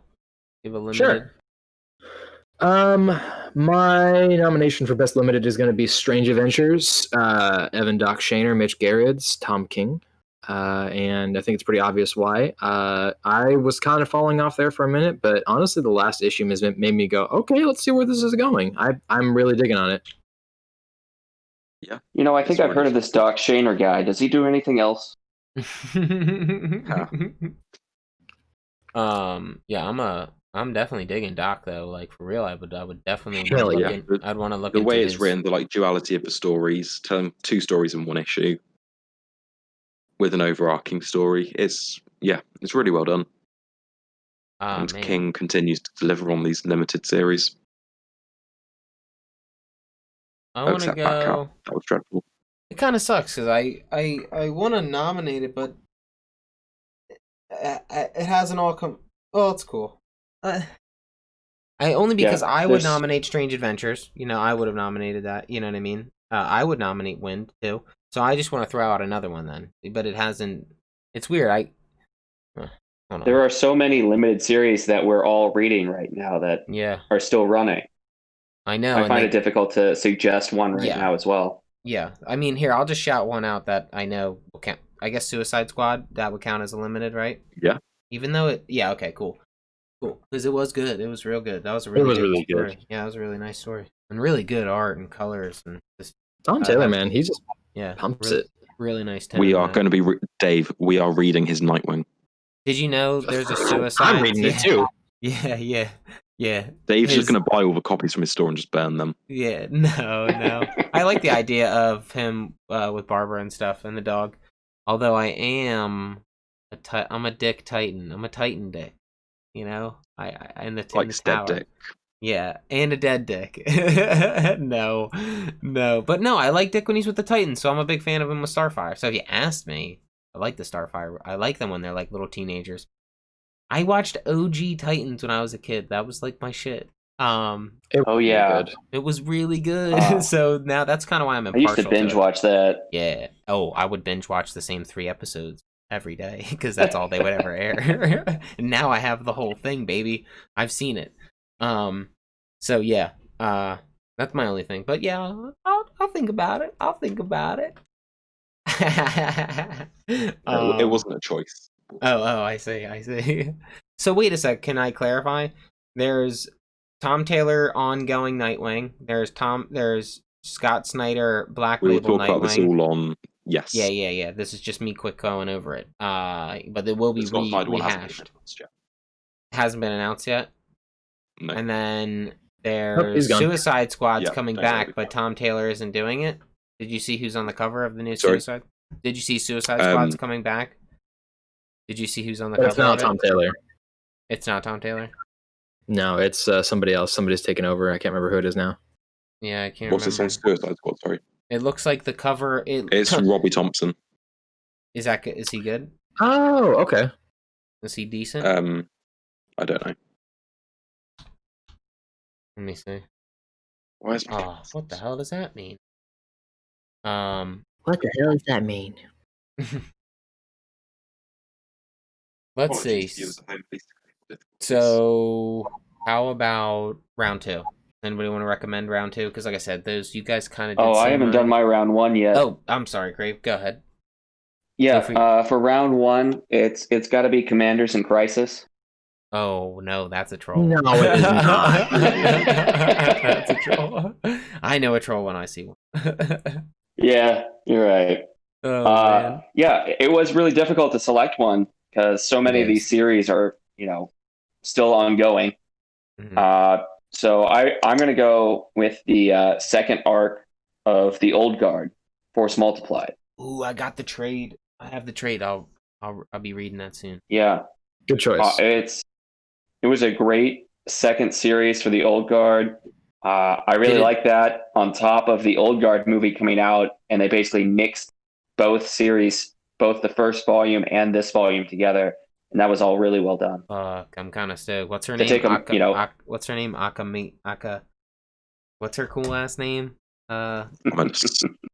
It's like Akamedes or some shit. She got a dope ass name. Andromesh. Yeah, Andromedus? Andromedus. Yeah, that's Andromache. Akamedes or some shit.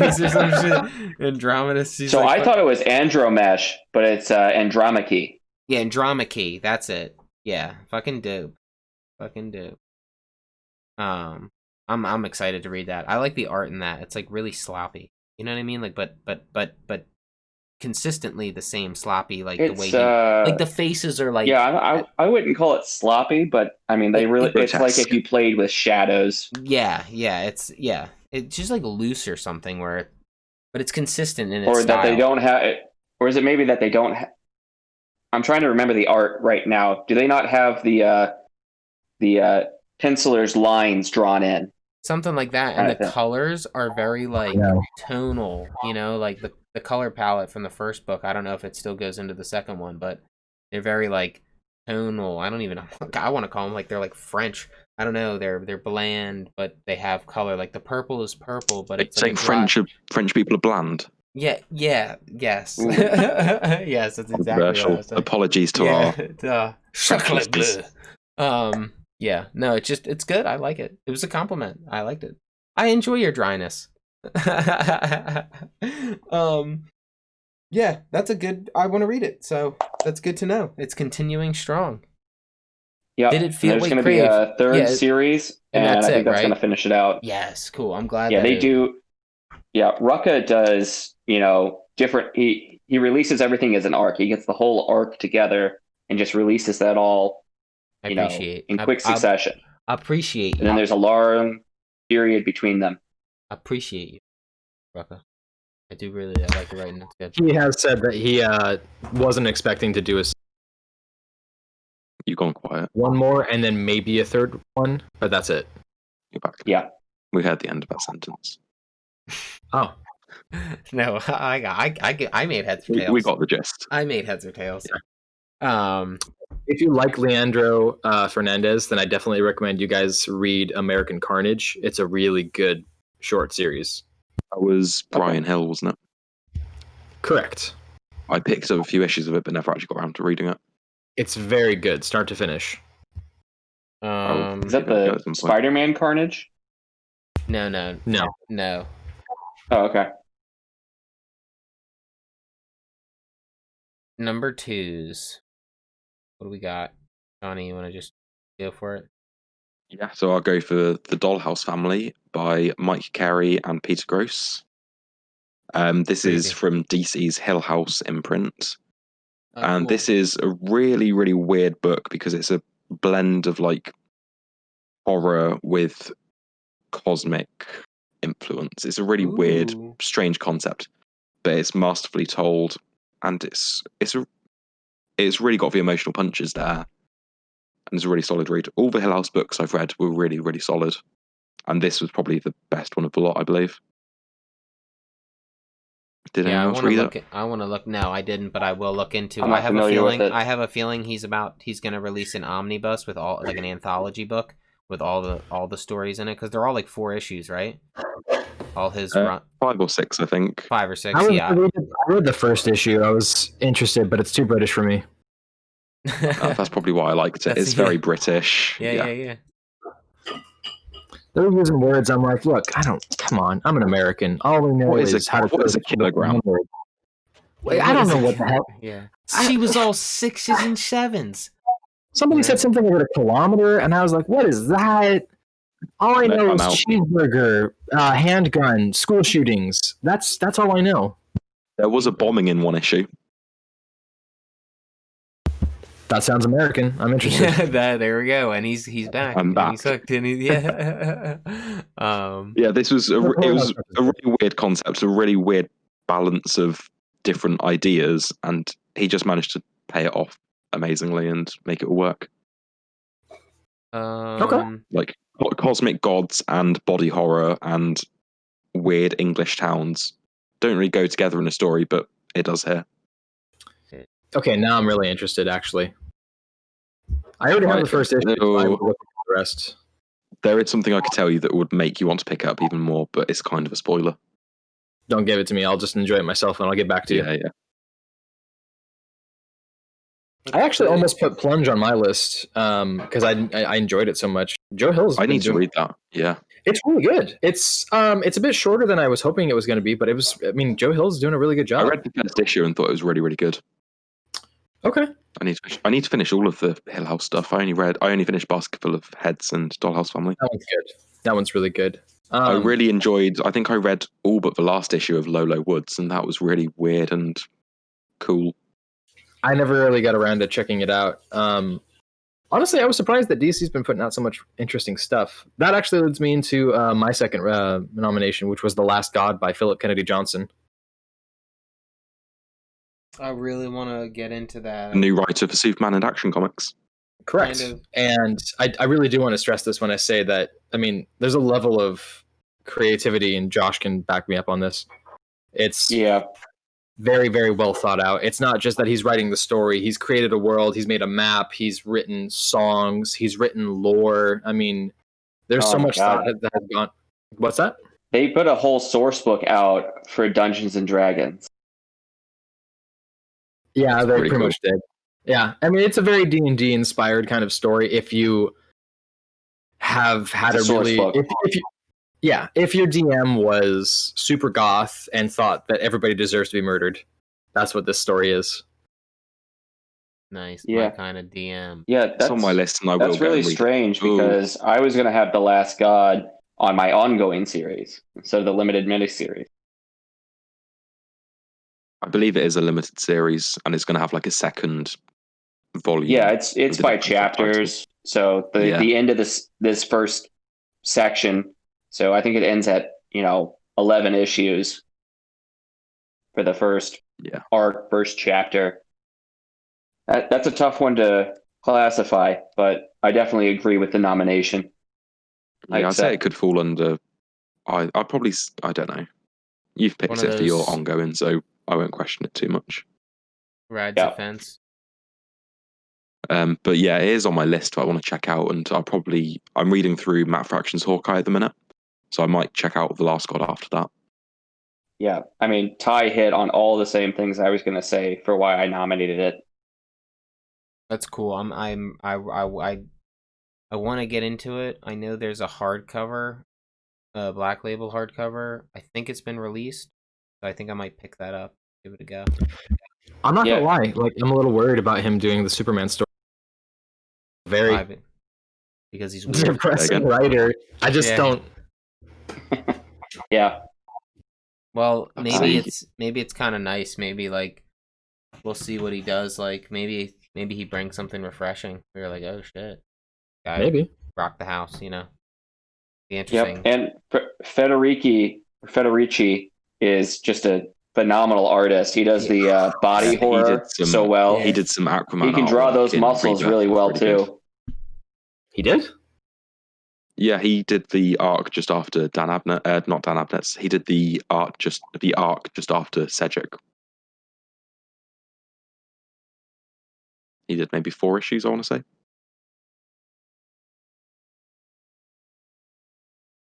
say. All right. I will nominate. Well, it's only because like you guys have kind of taken my other nominations, so I'll nominate one that's wasn't on the list then, just to put it up there. I really dig, and I actually am really digging, contrary to the game. I actually like the Trauma Team. Really good. I'm excited to see how it ends. I don't know. I like the colors on it. Really, that Cyberpunk 2077 Trauma Team. 2077, written by Cullen Bunn. Yeah, it's and interesting. I don't know who the artist is. yeah, like it's just real colorful and weird. It's like it's cool. It kind of gave me an insight. I never saw anything about the game, so maybe that's why I'm digging it so much. But like, I don't. The game, like I said, the game is just Fallout from 2009, but it's the same fucking thing. But like, I still like it a lot. I'm not gonna. I dig it. It passes the time. But like this Trauma Team has really got me in because now when I play the game, I hear about the Trauma Team. Their shit's fucked. I'm pretty sure the multiplayer is the Trauma Team. Like that's what it's gonna be surrounding. Like it's pretty cool. They keep Yeah, Trauma Team's really cool. So it's I like it. I think it's worth a read. If you pretty like good it, guess. yeah, and if you like Cyberpunk, like if you're somebody who is effing like loving the game, read this. It's cool. It's neat and it's a limited. It's only 4, so that would be just one I'd throw up there. Otherwise, like I said, Strange Adventures would have been my next one. Really good. I love that Mr. T or Mr. Terrific scene where he's like laying in bed on the other planet. Yeah, he just fucking throws all the balls everywhere and hits everybody in the fucking face with them and knocks them all out. It was sick. He like just snapped his finger. I was like, that was sick. That was cool.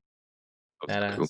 And I loved his conversation that he had with the woman. Like their conversation was so weirdly like they had so much fuel to both of them, but had this conversation real neat. So they leveled with each other, you know? It was interesting. So yeah. That's my number 2. I really don't think I have a number 3 because it's been taken, but unless I can shout out another one. I'll shout out. Go for it. Yeah.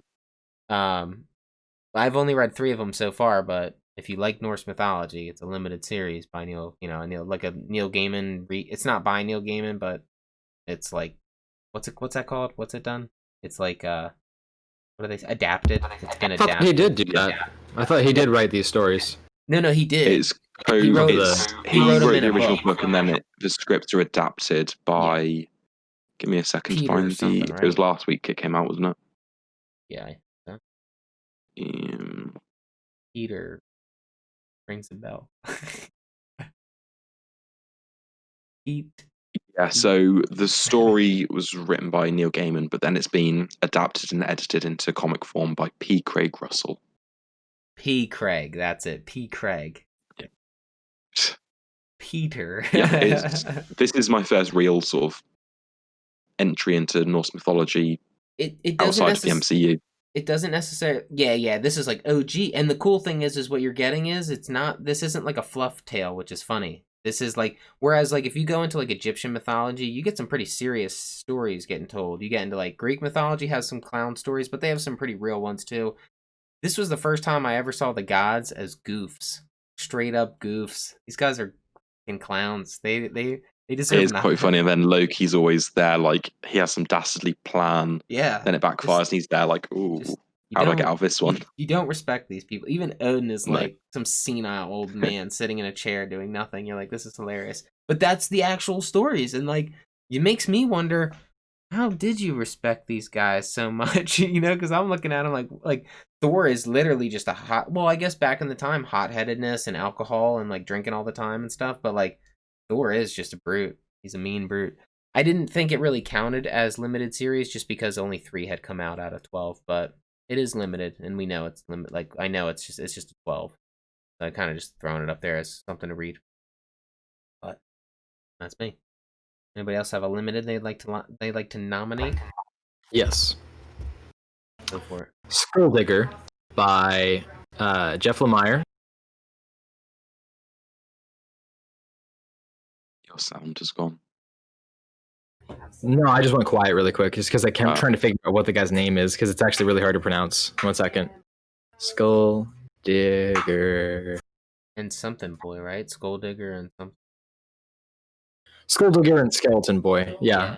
It's Tonchi Zonjik. See what I mean? It's really hard to pronounce for an American. It's been Rated start to well. finish. Probably. It's been great start to finish. I've been blown away by it. It's kind of giving like a little kiss to superheroes, but it's also developing a very unique storytelling experience, and also the art is really, really good. Like it's really, really impressive. Black Hammer ones. Yeah, it's one of the Black Hammer universes. I need to get in on Black Hammer. It's surprisingly good. I picked up Barbalian, Red Planet. I haven't read the second one yet, but the first issue was very, very good. Jeff Lemire, man, when he's got free reign to do stuff, he just goes hard. I really do need to get in on Black Hammer. I read his It's a cool Joker concept. Smile. I liked it. I thought it was good. Little Joker Smile tale. You also read his The Immortal Hulk Threshing Place. No, get the fuck out of here. That was him? Yeah, Yeah, that was he Lemire. Yeah. That dude fucking burnt. That was awesome. That was amazing. Yeah, he's I'm got some just looking skill. at that artist now. They are good. Yeah, it's only 6 issues for this Skulldigger story. Man, I feel It's- bad for everybody. They don't know. Like everybody, I don't realize who's great. Like I know, I learn as I go, but I didn't realize it was Jeff Lemire or anything doing the Hulk one. He's done a lot of stuff. He's done Extraordinary X-Men. That Joker series. I mean, he's really talented. I think the problem is that sometimes he gets a little limited when he's pushed into a corner by a publisher. And I think that when he feels that way, he's like, fuck this, I don't want to do this shit anymore. So he'll just like wait until the contract's up. I don't really blame him. Oh, he did Gideon Falls too, which just ended. I've seen. I'm waiting. Oh, yeah. I think I'm gonna get out. Is it all done now? 27 or 28 issues, yeah. There's like I'm one gonna more coming out, isn't there? Binge that. If it is, then it's coming out this coming week. Yeah, I just saw the advertisement for it. Someone's like, "This is the cover for the last issue." Damn, that's cool. Yeah. Him and Andrea Sorrentino, man, those two, when they, oh my God, that's what it was. Green Arrow. That was something that came out of nowhere. Everybody was blown away by that. Nice. I need to finish that run. I read the first 2 arcs, I want to say, of Lemire and Sorrentino's Green Arrow. And I just need to only read finish the it off. first one, the first issue. That's it. I never really picked it up again, but I regret not following through with it more. Because when they do it, it's one I binge read. Logan. I binge read a load of different stuff over, like, when comics weren't publishing during COVID. I sort of binge read a few older stuff. And their Green Arrow is one of it, but I just never got around to finishing it. Because comics came back. Yeah, I'll get around to it eventually. So, anybody want to nominate anything else? Or anything on the plate? Josh, you got anything? Okay. Yeah, 3 Jokers. My last... Sorry? No. You shut your whore mouth. I'm going to nominate Devil's Highway by Ben Percy and Brent Schoonover. Me and Dave read this, and it's quite a cool story. Very sort of actiony, a little John Wick. Yeah. About a group of like murderous truckers who kidnap prostitutes along their route and rape them. That so sounds like John Wick. It's very. Well, it's, no, it's yeah, 'cause well, this- no, like just like the approach of the woman. The woman's like John Wick. Yeah, like kinda. this girl's father Okay. dies, and she sort of comes back to town to hunt down his murderer. Yeah, but Yeah, it's okay. well, just to bleed in, it's cool. It's Christmas. It's the day before Christmas, and her father's like, it's like we'll just say it's the 10th year So it's in a a Christmas row. comic. Yeah, it's the 10th year in a row. He waits for his daughter to show up, and she never does. And of course, he gets One murdered. year and she comes shows back, up, and he's she murdered. does show up. So she shows up the next day, and then it kind of goes down from there. So it's good. It's a good write into why she's It's there. really badass. The art is Yeah. cool, vibrant, colourful. And yeah, it's a really solid story. Yeah, And it there's a gives you that- second volume coming out at some point. It gives you some of that dirty trucker. It's good. Yeah. Like, it gives you some really sleazy truckers. Yeah. It builds a little bit of mythology there with, like, the truckers grouping Yeah. together. And it's just a really cool book. And it's very it's cinematic. now- And I can imagine it as a limited TV show. It's now been solicited again, I guess, for feature. Like it's a coming Yeah, soon. ended on a- more. Coming soon, volume Yeah. 2. So it was originally like just going to be 5, I guess, and it's Yeah. going to go on. So we'll see what happens. Obviously, something bigger is going on in this trucker route, though. Let's just say it's something big is happening. It's like it's a network, which is scary. Scary shit. Fucking networking criminals. It's just like yikes. All right, we want to vote. What is everyone's pick? I think.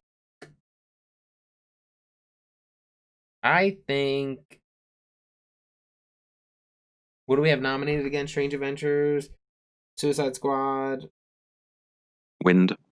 Wind. Okay, and then you guys have Last God. I think I kind of want to choose Wind because it is really, really good. I'm really excited. I really like the colors. I kind of want to go to that world. Like that's how I feel. Like I just like to put glasses on Yeah. and see that way. Seems cool. Like Town. Yeah, Pipe Town seems Yeah. cool. Yeah, Bandage Man Go not to so that cool, but bar after work. Yeah. Mhm. That's It gives you a nice maybe admire the gardener from afar. Yeah. Things like that. I mean, that's what I'm looking for in life. Yeah, it's so really vibrant. It's a fun fantasy world you just want to lose yourself in. yeah. Yeah. That was cool. I'm going to defy expectations and not pick the James Tynion fourth book. I am going with the Dollhouse Family Cool. because it's was a it a really 5? cool story. Was it a 5 or a 6? I'm just wondering. 5 or 6. Okay, just want to. Yeah, I do want to pick Wind, but Dollhouse Family is really, really solid. Motel or something a part of that too, or Hotel? Sorry, isn't there like a part of that Hill collection of stories? Isn't there something called like Hotel or something? that was one of the AWA books. Oh, that's AWA doing that. Okay, Yeah. okay. Yeah. Sorry. Yeah. Cool. I'll have to check it. I love horror stuff like that, so I definitely want to like check out his line. I have a feeling though that they're gonna release a big book of anthology to all those stories together. Like something's telling me that Pretty sure they release like deluxe hardcovers of each of them individually. individually. But Okay. they aren't connected, so I don't know if they would actually release an omnibus of them because they are just all standalone stories. It's weird though, because like I see these omnis are weird. Like they do these weird anthology ones sometimes. I wonder. We'll see. It would be cool if it worked. If they had like 5 different stories of 5 issues each, that would make a good sized book. Yeah. I think Eight House might have done something like that. Yeah. It works like when they get a good group of stories together. Let's see.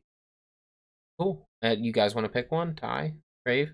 About something that I do want to check out. Well, you Last guys make God. all those series sound really good. I haven't read that- many of the ones that you guys suggested. If they're as we go forward too, I have a couple that I just for like future polls, man. I'll go through it, but I'll start shouting out like upcoming ones that I see. Yeah, no, I've written a couple of these down. Yeah, they're good. I'm probably gonna pick Strange Adventures. You cut out again. Yeah, it's cut out. Strange Adventure. Got it. And It's Josh, good. what's your choice? Yeah, because I haven't read many of the other series. I just got to go with the old guard, Force Multiplied. Yeah, that's cool. That's good to know though, because like I picked that up just because we were gonna watch the movie, and I actually really liked it. And then watching the first movie, one I was was really like, cool. damn. And personally, I liked the book more than I liked the movie. But I know that the movie was trying to, I think the movie. It's Rucka wrote the movie. He's the script writer. I kind of liked. So I think so. Like some things they took out were some profanity scenes that I kind of dug. Like I just felt like it was the way the art's drawn gritty. So like some of the gritty scenes that they pulled out, I was like, but I get why they did it. But yeah, I think they did pretty good casting. For I most of the characters. Yeah, the one Charlize Theron is kind of odd casting for Andromache because she doesn't look anything like the character. But the other ones, the other group of the group, they were all like really well done, real perfect. Like the bad guy, like the bad guy of the group, he looked just like the character. Like they did a good job. Yeah, Booker. And the two lovers, like he did a great speech. He did his speech in the middle. That was really good. Yeah, that was a great speech. Yeah, it was really. I mean, because you had the same, the writer of the comic writing the script in the movie. You can stay pretty true to the comic. Yeah, he tried to improve on a couple of things that maybe he didn't like the first time around. I definitely think that's what it was. He was making. He had it's pretty much a second chance to like go back and like, let me just edit a couple things now that I've written clear more up of a few story. things. Yeah. I think so. Yeah, so I still like it. I think this is where I'm going to have to jump off because I'm on my phone and I'm running low on battery. Yeah, that's cool. All right, Crave, hell yeah. Yeah, I'm going to send the rest of my nominations to the chat, and you guys can just kind of pick those up. Yeah, we'll read them out for you. We'll do. Thanks, all right. Crave. Thanks, guys. See ya. Really good stuff. See ya. Let's see. Switch this over to the 3-person Jimmy. All right. So let's move on. Ongoings, right? That's next. Indeed. All right. Let's shout it out. Ongoing. I'm gonna just one I didn't expect. I've only read a couple of them so far, but it just took me away. I like Strange Academy. I think it was originally going to be a mini for 6, and now it's indefinite. So that's kind of cool. It's Scotty Young writing it, and it's not him drawing it. It's just him writing it, which is kind of. I like the artist, so that's fine. But like, I wish he was drawing it too, because I just feel like he would have killed this book. It's like pretty much Doctor Strange's New Kids Academy. You know what I mean? Of like, yeah, like Dormammu's like little nephew, like Doyle. It's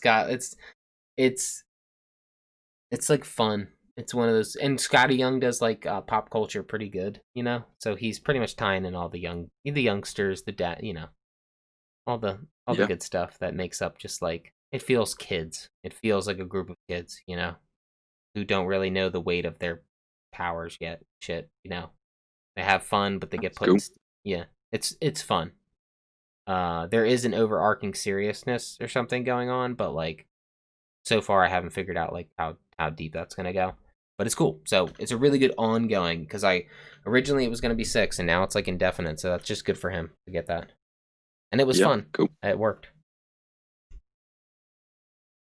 Okay, the first one I'm going to mention is X-Men by Jonathan Hickman. You look surprised. I think, honestly, outside of X of Swords, which is a bit disappointing, I think the main story in X-Men has been solid. And he's really building this world, building these characters, doing something a bit different that I haven't seen before, but I've not read a lot of X-Men, so everything I haven't seen before. Right. But I also quite like how episodic it is, how each issue or each 2 issues is a different story. Yep. Because I looked back at what the first issue released this year was, and it was the issue me and Dave really liked, which was the dinner with Magneto, Yeah. Apocalypse, and Xavier. Yeah. And you have like Cyclops and who else was it? I don't know. What's his name with the swords? Come on. Yeah, they're like there as their bodyguards, and they're taking out like all the SWAT teams that are waiting to arrest Didn't he Xavier and die? stuff. Didn't he? Did he He die? did in Nexus Swords, yeah. That's fucked up. He took on everybody. He was like gonna take on everybody. He did, yeah. What was his name? Damn, he was fucking awesome. We'd have to go to issue 1 and But yeah, see who's that- listed in it. That was the first issue we had this year. Then we also had that issue where the mutants without powers would sacrifice themselves in a fight against Apocalypse to be reborn with their powers. Yep. And That there's was just been a sick. lot of cool issues this year, and I think it's been really good outside of X of Swords. Which Yeah, that was cool. The death. You've earned a good death. Yeah, yeah. that is cool. And Yeah, even the issues that tied into Empire, which tie-ins are always hit or miss. I think these were really cool. And Magneto cool. slayed fucking shit. It was pretty awesome. That was the only Yeah. little bit of Magneto we really got so far. Haven't really gotten much besides that beginning conversation, which is kind of why I'm not digging. Like, I'm digging it, but I have my reserves about, like, how Magneto one-shot that you didn't read. Yes, that is the one. Yes, there is that. But one shot is not enough. I need multiple shots. No, I'm digging it. I'm just wondering. I'm gonna read to the vault, and I want to see what happens, and then I'll see if he's blowing smoke out his ass or not. Like, I'm trying to figure it out. I get what he's doing. Big. It's grandiose. I'm also not, and one of my big beefs is I'll never support it. I don't care. I don't believe Excalibur, New Mutants, Marauders, like X-Force is fine, but like I don't believe any of them. X-Force. Huh? I'll Like, allow X-Force. That yeah. can stay. Yeah, and Wolverine, I understand getting his own, but like you're gonna put all these other people in front of so much more just to try to make them. They're not important. I don't care. Okay, the whole X of Swords' biggest issue was you fucker. You made it like an underlying Captain Britain story. It ended up having it meant nothing. The whole you can't even tell me it meant. I feel bad for Apocalypse because he got his send off, you know. But it wasn't like this amazing thing. It was just like, okay, all right. Last issue, he got a send off. You know, I'm like, fuck, man. Like, I just you hid behind all this shit and you wrote. I don't know. So I have my reserves about where X-Men is truly going, because I don't believe all the other stories are necessary. Dave, in Star Wars, is your favorite planet Crate? No, but why? Because that's the salty Desolate. planet. It's the desolate piece of shit. No. It's just all salt. Yeah. No, I just wonder why. I mean, like, man, I would much more have appreciated a Magneto series going on right now, along with all of this. Run them along. Like, you're giving all this stuff to the Marauders. I mean, you shouldn't be too surprised about it. I mean, they're trying to milk it. No, I'm not. No. Can. That's pretty much why I don't like it. Is what I'm well aware that they're milking it, and I'm not buying it, buddy. So it kind of takes it makes X-Men take a hit because of that, which I don't think is necessarily like 100% true, because yeah, X-Men, if I were to stand it alone and remove everything, yeah, I like where it's going. I just wish the other shit stop trying to tie it in. Useless. It's too big. They're just trying to make the X-Men so giant, and I get it. It's for the dollar. I know. But you're not getting mine, buddy. If it was me, I would make it only 3 X-Men series. X-Men, X-Force, that's it. Yeah. Sounds about I think there right. should be an X-Woman book. X-Women. XW. It's neutral book. So what about you, Ty? You got an ongoing you want to nominate? Yes, my prominent one that I want to call out is Immortal. It's from start to finish. It's not even done yet. It's consistently good, and every time I read a new issue or a new trade, I'm reminded of why I like it so much. And it just feels different. It feels like Al Ewing is like, "Yep, I got this shit down." Yeah, that's cool. I based on the one shot, I believe you. I know just that world, that Hulk seems cool, man. I like where he's predicament. I will say this. So that single issue that you were referring to is written by Jeff Lemire. Right. But that's not written by Al Ewing, the guy who was writing. Yeah, but that's the world we live in? Is that the world we live in, though? That Hulk, is that the world he's living in? Yeah, I like that world. It is. It's a completely different thing. Like, okay. Every time that they've ever made, for example, just a really quick thing, every time they've ever made Hulk change back to Banner or change to Hulk, it's always like really clean where it's just like, big and then small. This is not the way. His organs come out, he splits in half, that's like so hands weird. come out of everywhere. It's fucking gnarly. Yeah, grotesque. That's crazy. Alrighty. Hell yeah. I mean, I can get behind it. I Omnibus, baby.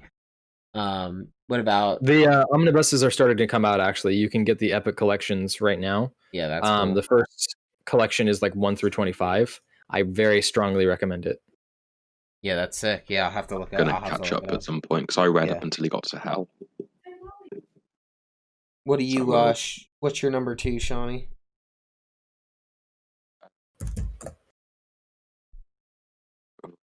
I've got to make a decision now on which one gets cut because I've just seen on League of Comics something I forgot about that I kind of want to nominate, but I'm debating which one gets cut.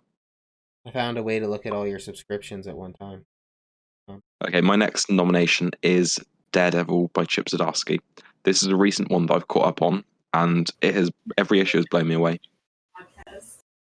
And yeah, it's really cool. Yeah, based on the tone in the beginning, it sounds it's cool. weaving multiple plot threads throughout the issues, and issues 1 to 25 have all been one cohesive story. And issue 25 ended really interestingly, setting up a lot of the future issues. And I really hope Zdarsky has a long run so I can see where it goes. Well, we have a lot of similar interests. I'm going to nominate 4 for this category because I can't cut the one I want to. Go ahead, say it. You might as well. Well, no, I'll do that for the third one. Okay. Yeah. But Daredevil by Zdarsky, really, really good.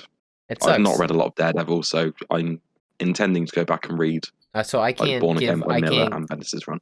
I can't shout out Iron Man then, right? You can shout it out, but you can't nominate it. No, wait. I did. It's really good. I don't think I have any ongoings besides the Batman. I think that's it. I think I have Batman. Jeez. Yeah, nothing on ongoing, like besides, and then the Iron Man. Yeah, so Batman. Okay. By Tynan. All hail Tynan. All hail. What about you, Ty? That's actually one of the other ones I wanted to nominate. Tiny and You went silent. Say again. I don't know why the mic keeps cutting out. It's proving to be one of the better runs of Batman I've read. Tom King had the prose, but Tynian's definitely involving himself in the universe, and I think that that's where the strength of the Batman storytelling is. I agree with that. It's just plus Jorge Jimenez. Come on. That's Molly. Definitely, yeah. His art's really. And, Oh yeah, so Batman. What about Sean? Go ahead. Go for your 3. You might as well go so for your 4. I'm going to nominate Venom by Donny Cates because that is really cool, really good. This year we had I caught up late, but this year we had the Venom Island arc, which was really cool. Venom meets Predator. As well as the Venom Beyond story, which was, again, really solid. And then the intro to King in Black. It's all been really, really good. Yeah, that's cool. I like the I've seen a couple things of like Eddie. I like that he's bigger. The Venom run. Like he's a hulking person, you know. He's a big old boy. Yeah, that's neat. And Donnie. Hey guys, I'm gonna move this upstairs, so I'm gonna cut out for a couple seconds so we Yes, can sir. probably just get this from the thing. Hell yeah. Yeah, Sounds okay. good. All right, so that's it then for this one. Got 1.5 more things I want to mention, but I'll wait until Ty gets back. Or should I just go through them without him? No, you can. Yeah, go ahead and shout it out. That's fine. Yeah, so I'm going to also nominate Ice Cream Man by Yes, that's cool. I forgot to write his name. Give me a second. W. Maxwell Prince. This is a really cool, interesting, quirky series. Each issue does something different, and yeah, it's just really fun. And also, just a shout out to Flash by Josh Williamson. Unfortunately, the run sort of had too many issues for me to actually give it a proper nomination because of editorial interference. Uh-huh. But yeah, it was cool. Yeah, that's all I can really say about it. The end was really solid, but unfortunately, it suffered in the middle a little. Editorial, you bitches. Yeah. I don't want to move any of the name tags because he can be back. Yeah. Let's see. But yeah, interesting that I'm a DC guy and all my best ongoings were Marvel. Yeah. Yes. Yeesh. This is Really true. says a lot about the quality DC's putting out now and the quality Marvel is. Definitely. Well, it's to Donny Cates, you know. You know, he might just be the key, you know. I think Thank you for your patience. He's back. Here I am. In a more familiar setting. Okay. Sorry about that. My roommate's really high and she's cooking, and so she's just like, onions. You missed me shout out Venom and Ice Cream Man. Do we want to I don't think I missed it. I heard you say Venom. Oh, cool. Well, Ice Cream Man as well. Ice Cream Man, dude. Yeah, so traded that. I'm gonna That get comes that. out. I'm gonna collect that hard when that Yeah. That's gotta come out in a big book. I really want to get it. Okay, so what are you picking as your best ongoings? Well,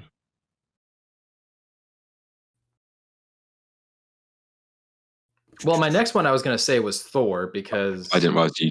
Yeah, sorry, I forgot you had one left to go. No, you're fine. I actually was just going to say I'm torn between Immortal Hulk and Thor. So the reason why I'm picking Thor on the nomination is because Oh my god, read a whole lot of Thor in the first place. Like even the Jason Aaron run, I was like, okay, like it's cool, but this was. I mean, you read the latest issue, right? Yeah. Okay, so just what the fuck, man? He's doing such a fucking. Bringing Donald Blake back. It's weird, but cool. Yeah, when I first started reading Thor, It was Simonson's run, and it was Donald Blake. It was cool how it ran into Beta Ray and shit with that way. It was neat. You know what? I think I'm going to go through a recommended reading list for all of the Thor because of this. But man, like I knew some of the history of Thor a little bit, but I mean, Did you read Aaron's run? Sorry, Did you, Jason? wait, who? Aaron's run? Yeah, Jason. Aaron's. Aaron. Yeah, I did not read the part with Jane Foster giving back the mantle, but I read everything up to and including that, and then War of Realms. Ooh, when she okay. gives the mantle. I read it's the dope. first, I want to say 18 issues of his run, which was the God Butcher stuff, and then the Malekith story. Mm-hmm. And I really, really loved the God Butcher stuff, like that whole God Bomb Of arc, course. young, old, middle Thor. I thought that was honestly some of the best superhero comics I've read, maybe ever. Of course. Like, there's no Yeah. part of me that thinks that wasn't some of the best shit you've ever seen. Yeah, but then the Malekith arc sort of lost me and wasn't as good.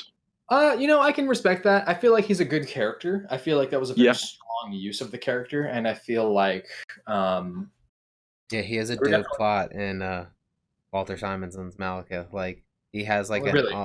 he has like a very he keeps coming. Simonson wrote it's cool, but the Malekith has undertoning evil. He's like an undertoning evil character who finally it builds up and like like his evil plot comes to light, and it's pretty cool. I'm like, damn, it was really well. So he is a cool character. Like he does have really he can have cool moments. It wasn't Okay. a bad story. It just the God Butcher stuff blew me away, and then this was just much more traditional superhero. Yeah. And There was yeah. there was a lot of moments where you're like, this is straying farther away from like the thing that drew me in with the first story arc. Yeah. And that was a little weird. I still think Jason Aaron's a strong writer. I guess I was just a little confused about the reasoning behind some of that choices. I will say this, Yeah. that story about the dragon that he has to end up killing that he gets drunk with, really, it actually got me really depressed. It was a very emotional issue for me. Donny Cates is doing a lot of stuff with this that I feel like he could just be a fun writer. Like, he could just be the guy who's just like, I just want to write things that are fun and entertaining Yeah. instead of anything else. But this is fun and entertaining with something else. Yes, there's some substance behind it. Like I'm reading it and Yeah. I'm going, man, this is making me want to read everything Thor. It's making me want to look into these characters more. And it's really making me excited about what he's going to be doing with the storyline in the future. Like I'm pumped about it. Yeah, definitely. All right, I'm gonna nominate one last one and pick it because I forgot Firepower, and I pick it. That's the best one. That's the best Right on. ongoing right now. Oh, sorry, I knew I had one more. It's Firepower. Well, Chris Samney, man, I mean that artwork Yeah. is something like you can't go wrong with that guy's artwork. Every time he does something, I'm like, I don't think I've ever read anybody. I read Firepower before I read it, and then I read The Walking Dead, and that confirmed that. I don't think I've ever read anybody who writes people dialogue as well as he did. He writes I just can real respect that. Kirkman is good. like people, humans, not superheroes. I'm listening to people talk. Yeah. you know? Kirkman's stories, or at least all I've read of his books are just humans living, talking to Yeah. each other. Walking Dead is humans going through his world. Yeah. Invincible was humans as superheroes. I And like it. Firepower is now humans fighting Yeah. ninjas. Yeah. So I feel I felt the family connection. I felt so I would give it to Firepower. I hope he goes and he can find a way to make it 75 issues, Be a really great conclusion and something If like any that. writer can do it, it's him. Yeah, exactly. Yeah. I don't know if I feel the story's 193, but I feel a solid arc out of it though. There's something If you get the chance to check out Chris Samney's work on Daredevil as well with Mark Wade. yeah, It's on that's the Sean list. said that It's because on the list now. I'm loving Daredevil. I read his Widow Wade run. It was really good. Oh man, Yeah, that was really, also fucking fire. Yeah, that's really well done. So that's my vote. What do you guys got? Yeah. My pick is going to Daredevil by Zdarsky. Right on. It honestly blew me away. And I have been promised by Ty that it's not even the best Daredevil work there is. So I'm Not so really far. interested to see what the other series are like. I really, Bendis, really, Brubaker, really Wade. Yes. So Yeah. look, I really recommend we all read Born Again. Like, even if you just don't ever read any other Daredevil story, just read that. It's coming up very soon on my list. If you want to do a bonus episode on it, I'm down. I'm gonna pick Immortal Hulk. Like I had said before, I just it's one of those ones that I can't stop admiring. Even in the parts that I feel like are a little slow, there's no part of me that's like, oh, this is slow, I want to hop off. Every time I read it again, I'm just like, it's interesting to me too, because like Al Ewing is definitely one of those Hulk writers where you're reading it and he's writing it and you're just like, bro, what the fuck? Like, I'll read some of his other stuff too. Like his Guardians of the Galaxy run is a little strange right now, but I'm still enjoying it. He's I think just his We Only Find Them When They're Dead. that one was also really weird. He's a strange writer. It's not even that It's weird, but I find it cool. no, it Like, that fits series with like especially. what he's doing with his storytelling Yeah. experience. You know what I mean? Like I feel like the best part of Empire was the Avengers issue that he wrote. That was a prelude to Empire. It resonated, and it was very much like a narration of what was going on inside of the head of Iron Man, and I thought that was just brilliant. And I'm kind of sad that he didn't have more say over what was going on with Empire, because I can definitely tell that Dan Slott was mostly in charge of it. Al Ewing is That's what very. I heard. I really want to see what he. I don't know, man. Like I don't want to say that he's perfect, but I mean, I definitely know that every time that I've read something of his, I'm like, damn, this is fucking good. I'm going to point to Avengers No Road Home. That's what I'm going to recommend for his stuff with Wade and Jim Zub. That was the Quicksilver story, was that? Not necessarily. Avengers No Road Home is a very unique storytelling Was he on the experience. cover of that? Quicksilver? Yeah. Maybe. So That might be why I thought it was a Quicksilver story. I remember Okay. seeing something about it a few years ago. I don't know. what's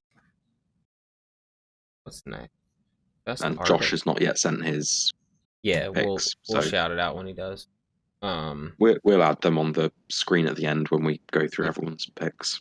Yes, sir. Best artist. Go. Sam Nee. It's my number one. Good choice. I'm going to do Pepe Larraz. Interesting choice. What was he working on? So I know. He has been doing X of Swords. And he also worked with Hickman on the Powers of X, House of X stuff. He did House, I believe. I mean, if I had to compare him to anything, I would say that he is this generation's David Byrne. Oh, I'm sorry. There was criteria to this, wasn't there? I just He don't must even know. have written, I don't know, at least 100 pages of art this year. Combined That's with fine. all of the X of Swords stuff, his X-Men stuff, he's done 100 pages. Yeah, I just And wanted to honestly, make sure it's hard to argue with Pepe Larraz doing most of the stuff that he does anyways, because holy fuck. Oh, this is why you have Fabok in there. That's why you made that 3 oversized hardcover. Yeah, I nominate Fabok. Yeah. That was amazing art. Dude carried the story. Because, like, I feel bad. Because, like, I feel like his art was really fucking good. And it's really, really good. It should be a standard, like, for, like, quality. And it's not that the, like I said, not that the story was bad. The story wasn't, it's like Cyberpunk. It didn't meet the expectation, I guess, or It was whatever. promised as this big Yeah, and I mean, it just didn't. Batman changing event, Yeah, and I don't like The feel Killing like that Joke, like happened. Death in the Family, Yeah. and it wasn't. Yeah, but I love his art, so I'll give him for the art. So that's my number 2. Cool. But go ahead, Shawnee. Your Sorry, number I think 1. No, I gave Sam Nee. Sorry, Sam Nee's my number Oh, 1. I kind Sam of Nee just was jumped the one. gun, Okay. and I kind of jumped the gun. Go ahead. You can go, Okay, Shawnee. my number 1 nomination is Mike Huddleston from Decorum. Ooh, he's fire. It's is just really like fucking good. he's ambitious. We talk about changing the game. Like Yeah. they're not necessarily doing anything the immersion side of things, like adding a song in, but this guy's changing game with his drawing. Every every page is different, I don't know how and to make every this page out. is a visual experience in its own right. I don't want to see his brain like on a scanner. It's probably ridiculous. Like I don't know how he No, does I that. would agree with that. I actually was really hesitant about putting him up on here too because he's fucking good. What if I He's said fucking this? very good. Here's the deal. Like, it's not my favorite art. I respect his art, is what I'm saying. You know what I mean? Like, it's like Alex Ross. Like, Alex Ross isn't my favorite artist, but I don't fucking think he's good at it. You know, but I don't really want to see it in a. I don't want to see it in my comics because it's not my favorite. But is it? I think this story it suits, and like seeing all these different Oh worlds, all yeah, these yeah, different yeah. styles, and I just loved in the not the new issue that came out this week, but like the most recent issue before that, we had that training sequence of it was like a 9-panel grid Yeah, that was sweet. Yeah, that of was like good her right at the plotting. beginning of her training, her at the Well, middle, it and then her also at the end, shows and it he's was all able to like do these crazy, obscure, open-ended drawings, and then he's yeah.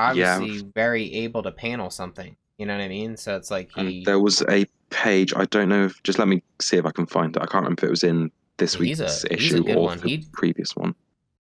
He does like here. This is what I'm saying with Alex Ross too. Like Alex Ross did Marvels, right? He did the Marvel story. Yeah. Like that story feels right with his art because the story is like a nostalgic trip. Like the story itself is a nostalgia. Like it's about like a time With period. that image, Yeah, yeah, it's like so detailed, yeah. so That's outrageous. And then you can see show him like the all the stick individual figures. Now, windows on. show everybody a photo of the stick figures he draws on one of the pages for like I think it's Well, like I'll in just the show that page where it's like black and white, very yeah, yeah, soft features, all that, and then there is one of like the geometric shape people. yeah. There's like I'm just like thinking like he goes this crazy detail to like these like, but it fits because they kind of feel like they should Oh, be like spoilers! Just can't show that page. yeah. Don't be showing me no spoilers. I'm actually excited to read Decorum. Weird. I Yeah, have been and you got feeling like all yeah, these. yeah. It's just like it's funny. But yeah, every page has its own distinct style. Even just panel to panel, it swaps styles so frequently, and the art draws your attention to what's needed on the page. Like if you have a 2-page spread, it will focus your attention to what it needs to be, and it's really really cool. It fits with what Jonathan Hickman is doing with his book, you Yeah. know? Yeah. I think this is the first time I think I've seen art that fits his stories. Yeah, I'm just going to show this page because I like the way you've got like this big sort of splash here, and it's even drawn like a little circle around the character you're supposed to be seeing. I don't know if you can see because it doesn't focus properly. Like there's a little circle around the character. Yep. And then like it goes into shadow down here, Yeah. and it just goes black and white. And yeah, it's a visual experience. Is the best way to describe this art. And there's so many great artists to recommend. I've already given two. Like, asshole. Go. Do you want to give another one, Sean? I already gave two. Yeah, so I'll throw out Michael Dialinis from Wind Okay, good. You said him. because the way he brought the world to life. Yeah. The writing's great, but without that art, it would not be. Yeah, he put me in the land. It Yeah. feels great. Yeah, like we said. He really Pipe did. He built this fictional world. He built these characters, all these designs, all these creatures. He made the magic feel real. Yeah. Okay. Yeah. It's really cool. And like the colors, the way he colors his work, it's all great. Yeah, Sure. it's just it really. I don't know. I think the colors might. Yeah, it might be the colors that really like do it. But like, yeah, I'd like to see Wind reskinned in a different color and see if I like how weird and pastelly and like the colors are Yeah. solid colors, but their tone is pastel, like weird It's- washed it's like- versions. I don't want to say the word generic, but it is like typical fairy tale kind Yeah. of artwork, Yeah, but with a heavier story over it, like a darker, heavier Yeah. story, it's dealing cool. with race and discrimination and that kind of thing, which is really Definitely. interesting. Mm-hmm. What about you, Ty? What do you got for number two? Greg Capullo. Real easy for Okay, me. Greg cool. Capullo. Okay, I'm glad you said that because I don't want to say his name because I hate death metal right now. So like, I didn't want to say him. I'm But not a no, fan of like where the story is going, but the art. his every single art, time- yeah, no, his art. He's carrying that fucking story. His art is awesome. There's no In part of me the that's gonna sit original- here and say, "Go ahead." I was going to say in the original lineup of categories, I had best creative team, and I got rid of it because I couldn't think of another creative team apart from Snyder and Capullo I know. and King and Garrett. Yeah, And okay, I was King like, and I don't Garrett. really feel like Snyder and Capullo deserve an award when the right. book isn't good. At least not together. Like I said, Capullo kind of his art is good, and it's cool. It's a cool aesthetic. Like you could make some of the arguments for some of the creative teams that are working on ongoings that we're in love with, but it's hard when things like, say, Daredevil has Marco Cicchetto doing the art, and then Jorge Fornes comes in, and then they kind of interchange with each other. And now Jorge Right. Fornes is kind of stepping back from that for a little bit to work on Rorschach. Fornes did do. You read the first 3 trades, didn't you? Yes. I think the 4th trade is all Fornes. Okay. Yeah, that makes sense. Or 3, or no, at least wait, 4 issues. I do have the 4th one. I did read that one. Yeah. It's just weird to me that like there's that kind of back and forth between the two. I don't mind it. It's just hard to say that that's a creative team then, right? Because then you've got one that's switched out from the other artist, and then I think they switched letterers halfway through the run. I don't know if that's true though, but yeah, I mean, I think Greg Capullo was objectively, I really, really, really, really, really want to see him do more stuff outside of just with Scott Snyder, because Scott Snyder did an amazing job on Justice League. This storyline is not my favorite of his. Of things that I've read of his that I've loved, that I've been in love with, this is not it. Greg Capullo, though, draws Batman, Wonder Woman. It doesn't matter. It always stands out to me. It's prominent. It's powerful. Yeah. I think Danny Mickey's doing the inking on his stuff, and he always makes that stuff pop as well. I think. Is it Hmm? Platencia? To name right. me, this feels like the closest thing I've ever seen him get to Spawn. Like the inks, Jonathan Glapion. Like the tone of like, because it's the metal universe, like I kind of feel like Spawn could just show up at any minute. Like he's sketching things out with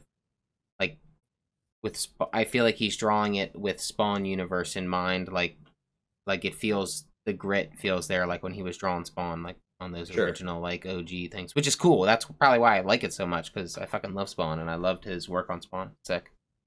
So it has a nice grit to it, which is cool because I feel like DC doesn't really allow that kind of grit. So like this is one chance to get like it's like the death metal tone, and it is neat. But the story, I'm just like, brother. Just to interrupt, we have he's only sent 2. Which one's his pick? Sorry, Josh has just sent his ongoing series nominations, which are The Last God and Lazarus Risen. That's all he's got too. Yeah. And then say, let's just find out which one his winner is.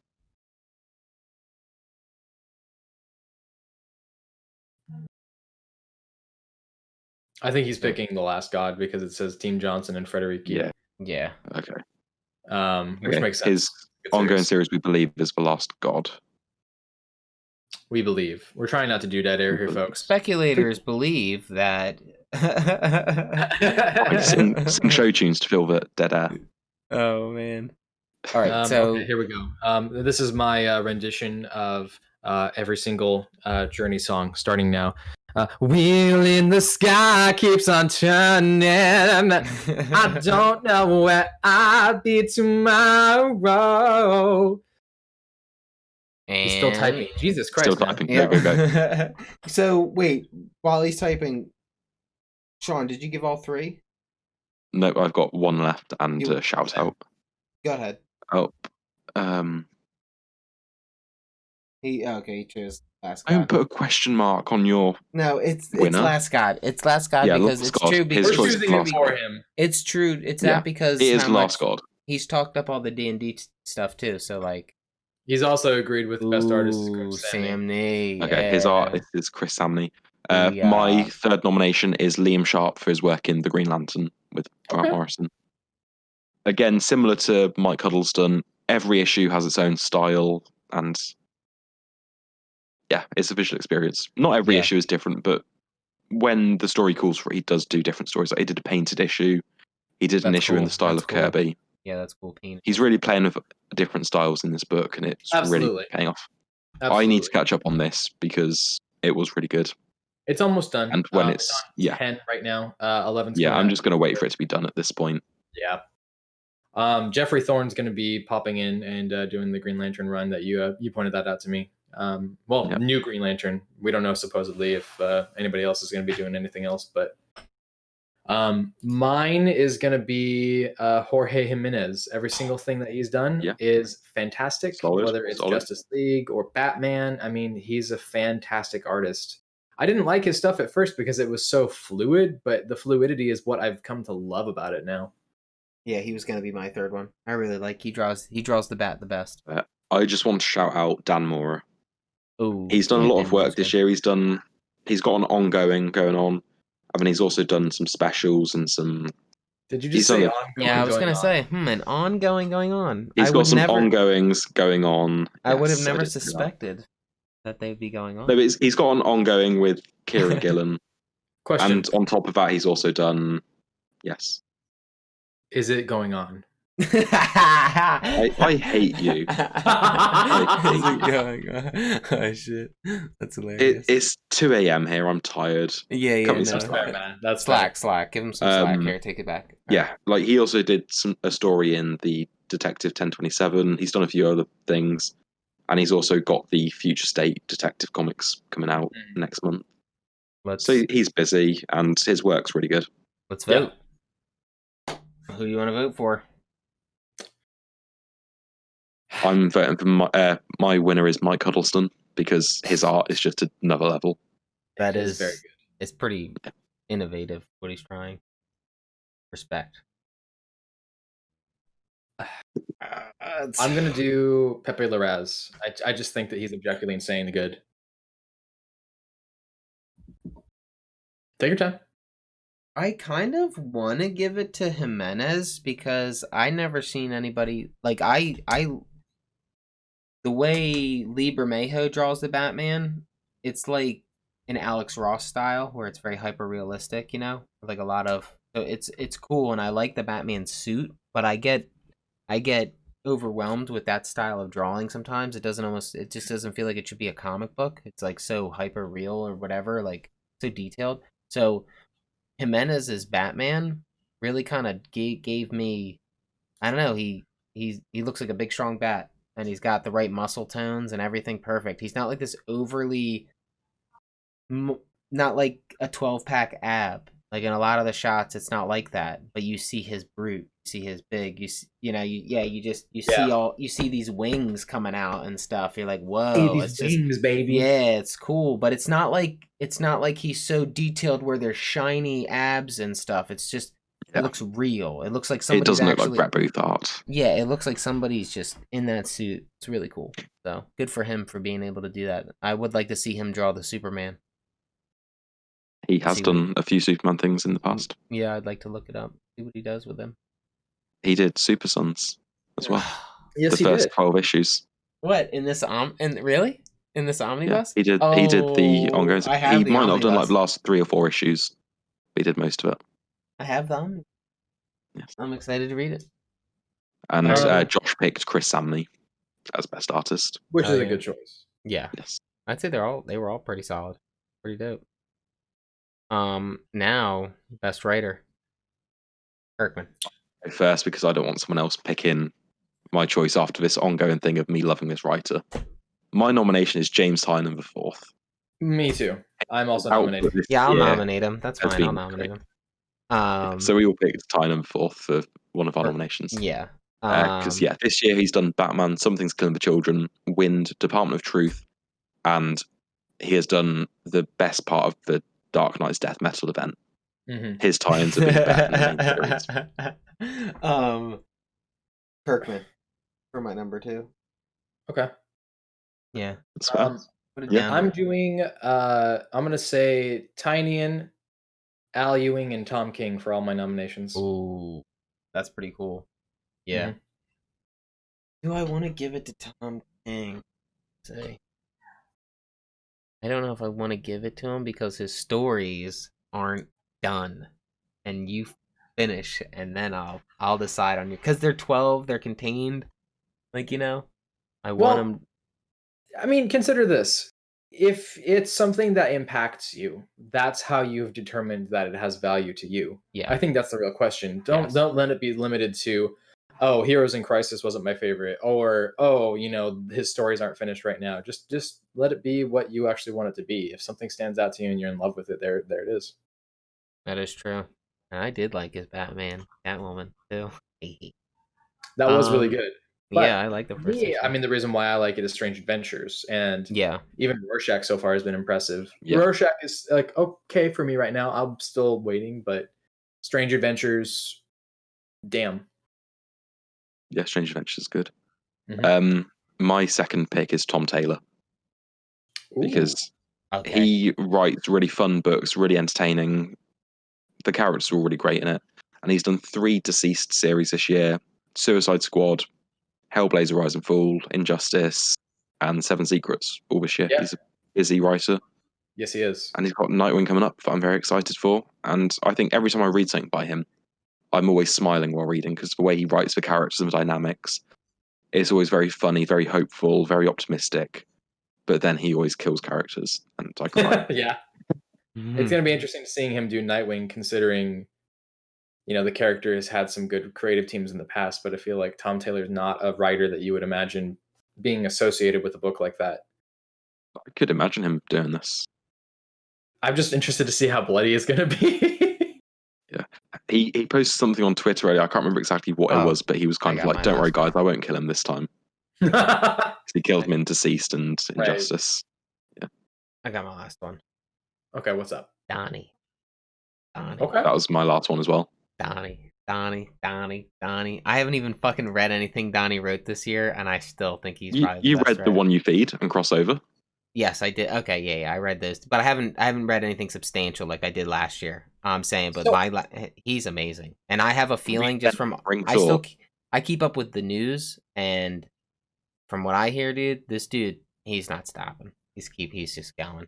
So he's awesome. So I have a reason for loving him, and I know mine is crossover Venom, and then being just blown away by Redneck and Thor. What's your reasoning for like why you're hyping him up? Oh, I read his whole Guardians to that whole cosmic run that he had with all the way up to Thanos, the Cosmic Ghost Rider, and everything, and I was just like shitting my pants. Like I couldn't believe like this shit was right.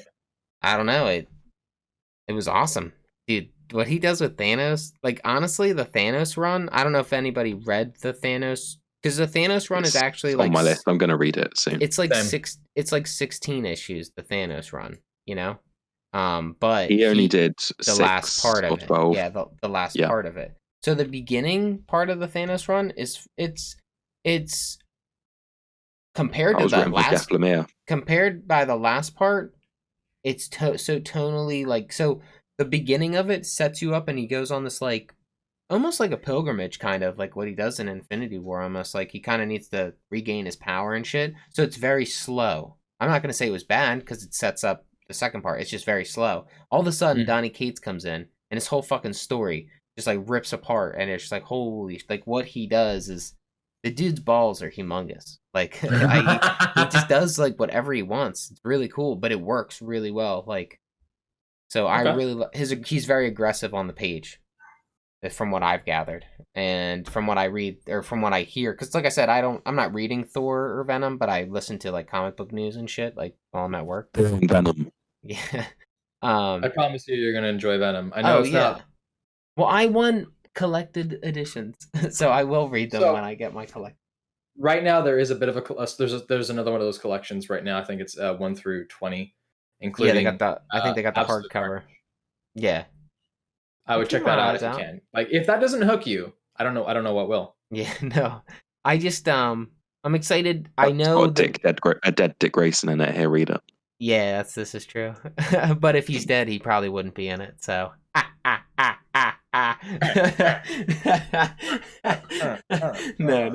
No, don't get me wrong. I just do like Dick when he's with the Teen Titans. Like I enjoy that Dick. Like I like them all. Like I watched OG Titans. It's just embedded in me. It was so good and like dark and like. Wants to see the Titans kill Dick. Maybe. I want to see Dick give his life for the Titans. That's what I want to see. You're a terrible person. No, sacrifice is important. I think that does Dave remind you of Dan Didio wanting to kill off legacy characters? No. Yes. No, it can't be that because I don't want a new You would have Batman. loved Didio's original plan for No. Infinite Crisis. No, fuck that. Oh. I don't want new. I want Bruce Wayne as Batman, so I don't want any new Batman or anything.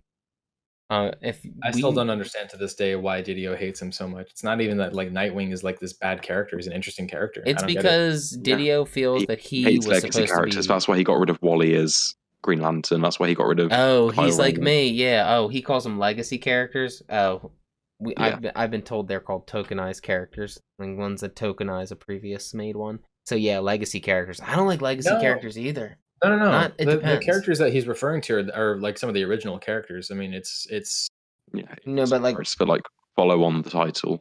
yeah, but carry on a title like Wally West see what is what you're I'm saying. saying. Never Yeah, mind, like my Wally bad, my West bad. is a carry on a title, you know, things Right, like that. right. I'm kind of like, well, I kind of like Peter, you know.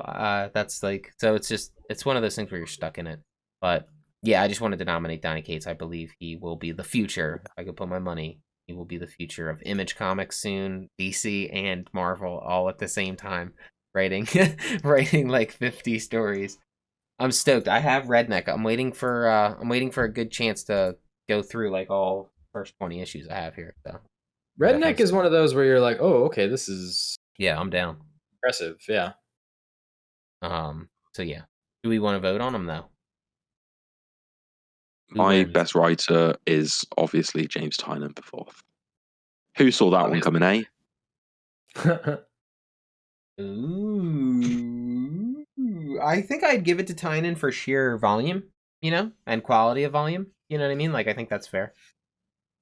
Like his amount that he's put out, plus the quality of that stuff he's put out, very good. Okay. I'd like to give it to Kirkman just for what he captured in 6 issues of that or whatever, and the 3 issues I've, even though that's a past thing, but he's very people. I like his humanization conversations; they're very good.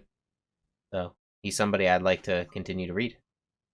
A new but an old guy or whatever. So which one are you picking, Kirkman or Tynion? I think it would only be fair to give it to Tynan for, you know, like I said. I think it's only correct I think answer. yeah.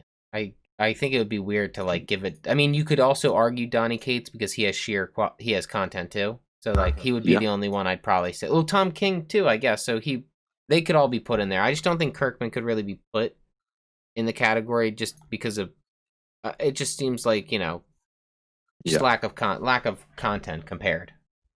Even though it's quality. The other people's is quality too. So yeah, I think I'd give it to Tynan. I'd argue that Donnie's right on there with him. If not, I'd argue if not, Donnie is probably going to go even harder. Like something tells me that he's like just getting started with something crazy in his mind. So if I had to pick who had more of the fire, I think Donnie's got more of the fire. But that's just because it's based on his writing style alone. It's very fire, like, you know, he's very like aggressive. So I think that just kind of translates into who he is as a person. So yeah, I'd argue that. It's good. I think Tynan deserved it though. I really loved Wind. He was very diverse too. Like whereas Donnie is not. I wouldn't say Donnie's one toned. It's a lot of it is very heavy. It's heavy. It's always heavy. He's very goth. It's very yeah. I mean, it's like kind of like with the But then, Snyder like, thing. you It's look like at Tynan's it's a- books where he's done Wind, which was like a weird fantasy, quirky book. Then we've got Department of Truth, which is the complete opposite end of the yeah. And spectrum. they got Batman, you know, quintessential character. Yeah. You know, that's pretty cool. So yeah, I'll give it to him.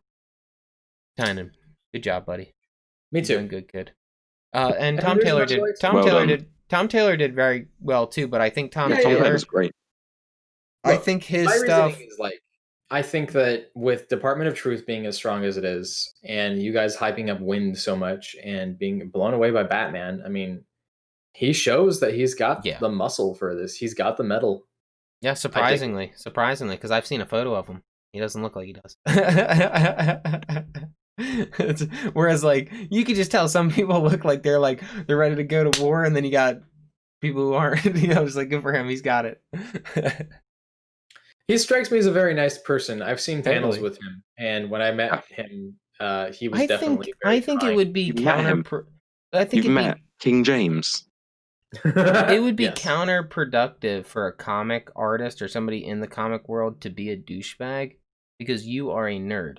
Recognize your nerdy. You would be surprised. No, I know it's there. I'm just saying it would be I'd counterproductive just like for you. to interject here to say our show's catchphrase: Ethan Van Sciver, you are a cunt. Yeah, it's just Fuck you. Like he fits the perfect. Like you don't get it. You're on the low end of the totem. I know where I am. I'm a comic lover. I'm Well, low end of the totem pole, baby. I know I'm He's a low bottom end of feeder. the totem pole and an asshole. But what I'm talking about is like David Byrne, for example, went a little nutty off the edges there in the last last couple of years, and I don't really understand what happened with that. Frank Miller Right. went a little crazy, and I mean, he's come back That's from it all. quite a little bit, but there's just some creators out there where you're like, what do you think? What are you doing? What are you thinking here? Come on, Yeah. man, you're acting a little insane. Yeah, Alan Moore's out in the wilderness howling at the moon. To be fair, if I was Alan Moore and I invented some of the best things that's ever existed in comic books, and the comic book industry fucking reamed me with a Yeah. 10-foot rod every single time, I would I would say be really salty. I would argue, only to argue against it, that only a fool would have written something so profound and not understood that the very thing he's writing is exactly what they were about to do to him. Like the very thing you wrote was a satire on reality, and you're not even living in reality. I'm sorry, brother. He suffered from just being the first big graphic novel. Yeah, no, I understand At where the he stands. time, I'm that just was saying nothing stayed in I'm print. just That was a saying good for deal for somebody him. who's so real and understands everything. Dude, Alan Moore is so pretentious when he talks about what he understands as to be life and what other people. So I'm just saying for a man who's as pretentious as he is, come on, buddy. I'm not going to hand you the tissue. I mean, You can I can reach see why for you it say yourself. Yeah. I don't know. I feel like when I hear him talk, I feel like what I'm mostly hearing is a very strange sense of humor. You know, it seems Yeah. very much. No, it totally is. But there's a line that he walks where a lot of his conversation is whether he wants to say it out loud or not, as he thinks what he's saying is as I'm better than you. I mean, if the way I he was views the the guy who line. invented Rorschach and people kept coming up to me and saying, I really relate to Rorschach, I mean, I'd be freaked the fuck out. I mean, I would probably feel the same way he does. I feel bad for him more than- I'm surprised he didn't know that the character he was writing was his next door neighbor. Like This that's is what the I'm problem, though. This is exactly the thing, though. Is in the comic books, it's not the same thing, and we've had this discussion before. The way that he portrays these characters are interesting, but he's never made them relatable to the point where you're like, I want to be that person. It wasn't until the Zack Snyder 2009 film that the Rorschach character really started to become more relatable, and I think a lot of that has to do with the fact that it was on the big screen and the way that he framed the character. But the way that They made him a no one says badass Batman about, ripoff. what's that They made him a badass Batman ripoff. in the movie? Yeah, absolutely. Yeah. Whereas in the comic, he is a psycho.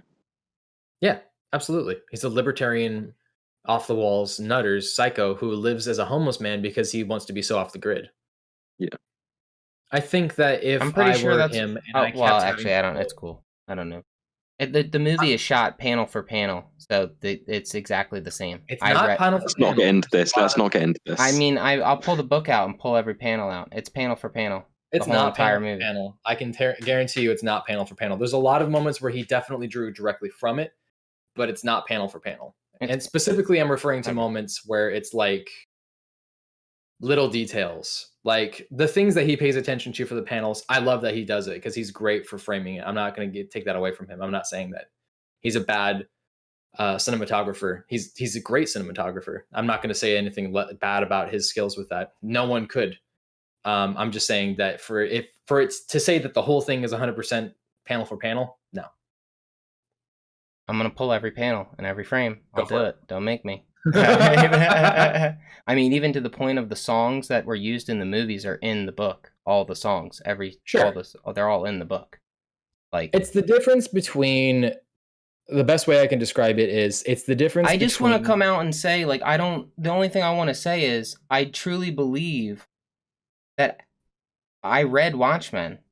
It is a daft, monotone, depressing book about a bunch of people who in reality aren't good at what they do. Like, you have like, so I have a hard time understanding, like, Rorschach is the coolest person out of that book because he's the only one finding the solution. It's just, I just wonder where, like, I literally saw panel for panel. It's shot for shot. And I don't know where it draws so heavily against it. Because I'm like, man, people ask for adaptations, they get the adaptation, they're like, well, it's like the Bible. Think of how many Christianities there are.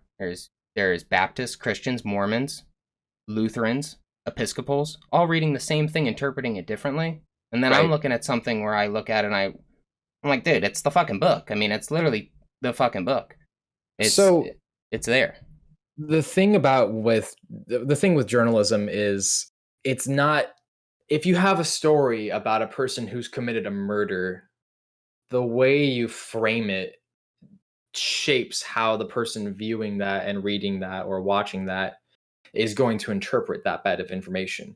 If you have Fox News telling one story, it's going to be a different set of framing. Look at Kyle Rittenhouse. Kyle Rittenhouse brought a gun over state lines, but instead of Fox News decrying him going over and seeking violence and then killing 2 people, they said that he was a hero because he was defending private property. Well, he crossed state lines with a gun, so that's illegal. So, exactly. But they said that never happened. This is exactly what I mean. It's the same story, but the framing is different. That's the thing that's the difference, is you can have the exact same story, but how you tell it changes a lot of it. Look at what happens with inkers. Look at what happens with letterers, editors in general. I mean, it's not just that Zack Snyder does a darker, heavier framing on the lighting for everything. I don't think that that's a whole lot of a difference. The thing I'm kind of talking about more is how he, for example, had Silk Spectre act, for example. Whereas I would see in the comic book that she's definitely more of a, in some cases, kind of an object of the storytelling experience rather than a character for herself. And the only characterization that she has is her relationship with her mother and her relationship with Dr. Manhattan. But that's really the dependency about who that character is. Whereas with the Zack Snyder film, she's a lot angrier. She's a lot more engaging. There's a sequence where she breaks a dude's arm because of Dr. Manhattan being away on Mars. That sequence of breaking the dude's arm was not the same way as it was in the comic book. It's the same storytelling item, but it's just done differently. And that's the thing that really makes a little bit of a difference. You can do the same thing with Sin City. Sin City, I would not say is a shot-for-shot remake of the Frank Miller comic book series, but I would say that there's a lot of moments where it's almost pulled exactly from it. Same thing I would say with Watchmen. Yeah, I get that. Yeah, that photo of Tynan, that's the one. Yeah, he looks like a goof, but he looks happy. What a goof. This guy writes Batman. This guy writes Batman. Like I said, he's a really nice dude. I'm not surprised by it. Like he looks incredibly happy. I've seen him on interviews and podcasts, and he seems like he genuinely loves his work. He seems like such he seems like a fanboy. Yeah, totally seems like a fanboy. Yeah.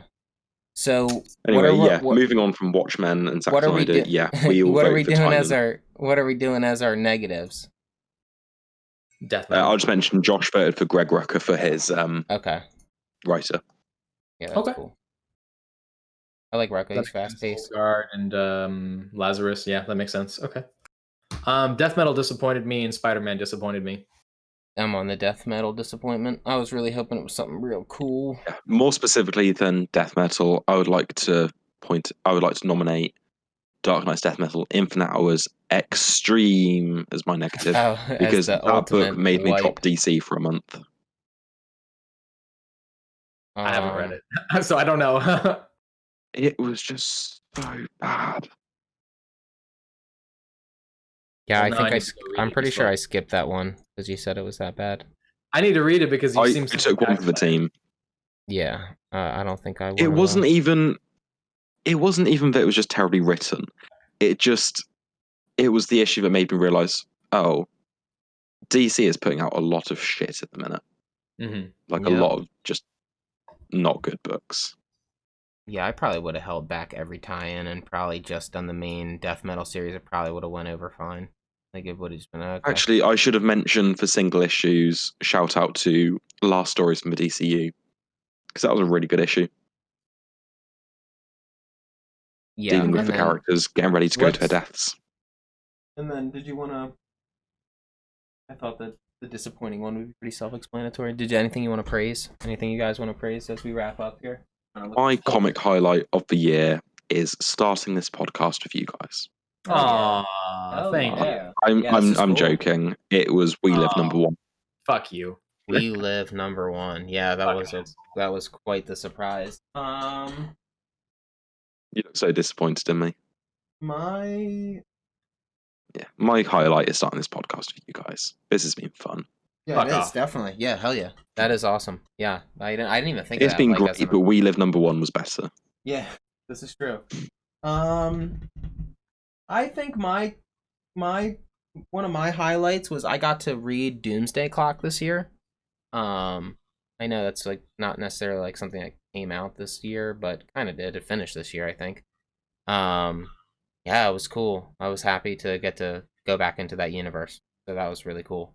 Um, I don't agree with the ending, but how much he wrote into it was very cool. I couldn't believe Mothman showed back up, and like I like knew it was fucking Mothman. I was like, are you fucking kidding me?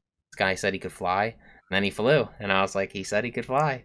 So I You really can did like it. fly. Yeah, even with my qualms with it, I enjoyed going back there and getting to see Manhattan like interact one last time. I really liked him like interacting with Superman in like the last issue or two, I think it was.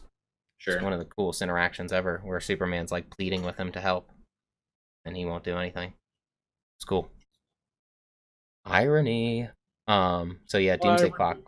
Doomsday Clock was really cool, and I think for what it is, it might be the closest you'll ever get to anything touching that universe to make you feel like you're there. You know, I don't see like Rorschach's coming out, but I don't feel like I'm in the Watchmen universe. Doesn't at feel all. like it's in that world. Yeah, no, not at all. Whereas this guy really and Sure.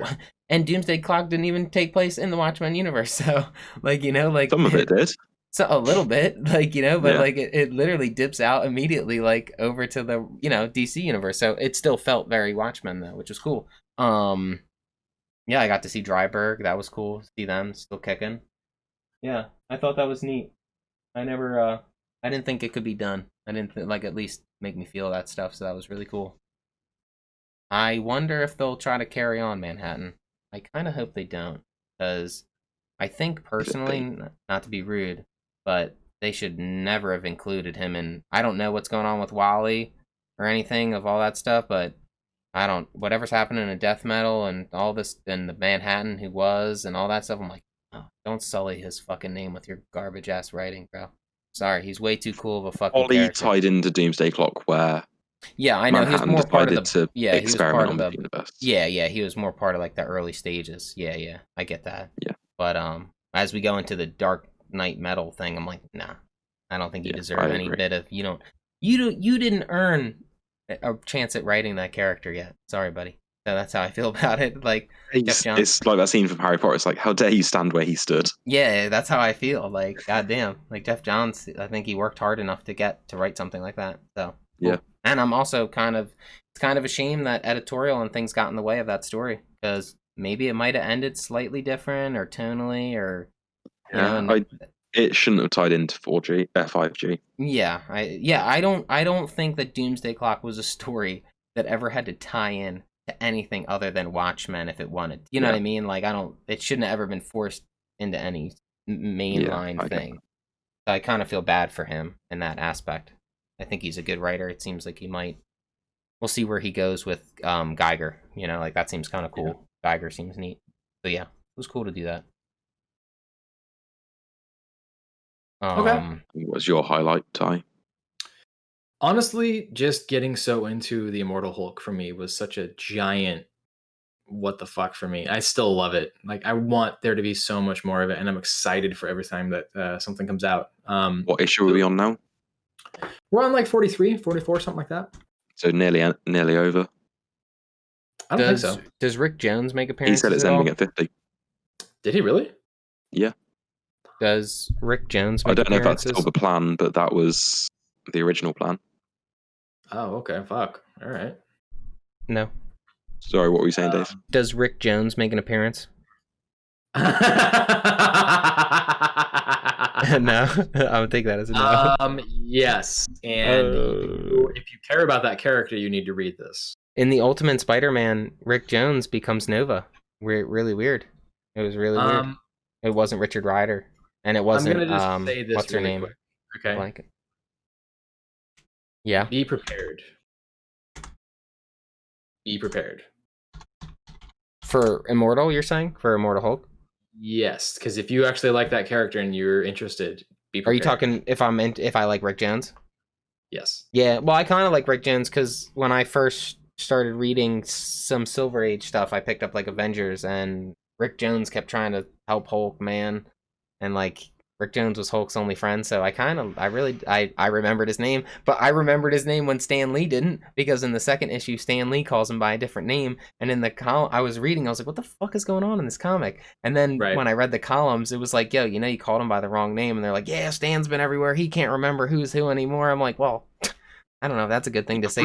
I'm pretty sure he called Peter Parker different names in some issues of Yeah, Spider-Man. exactly. So I was kind of like, well, I don't know if I'd admit that openly, but all right.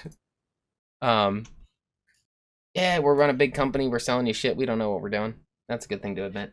But yeah, so yeah, I do kind of care about Rick Jones, and if he's written in kind of cool, that's dope. I was actually asking sarcastically just because I know he was Nova in the Ultimate Spider-Man, and when I saw Rick Jones, I was like, wait a sec, he's not Nova. And then, dude, it's a lot. You'll see. It's a lot. It's cool.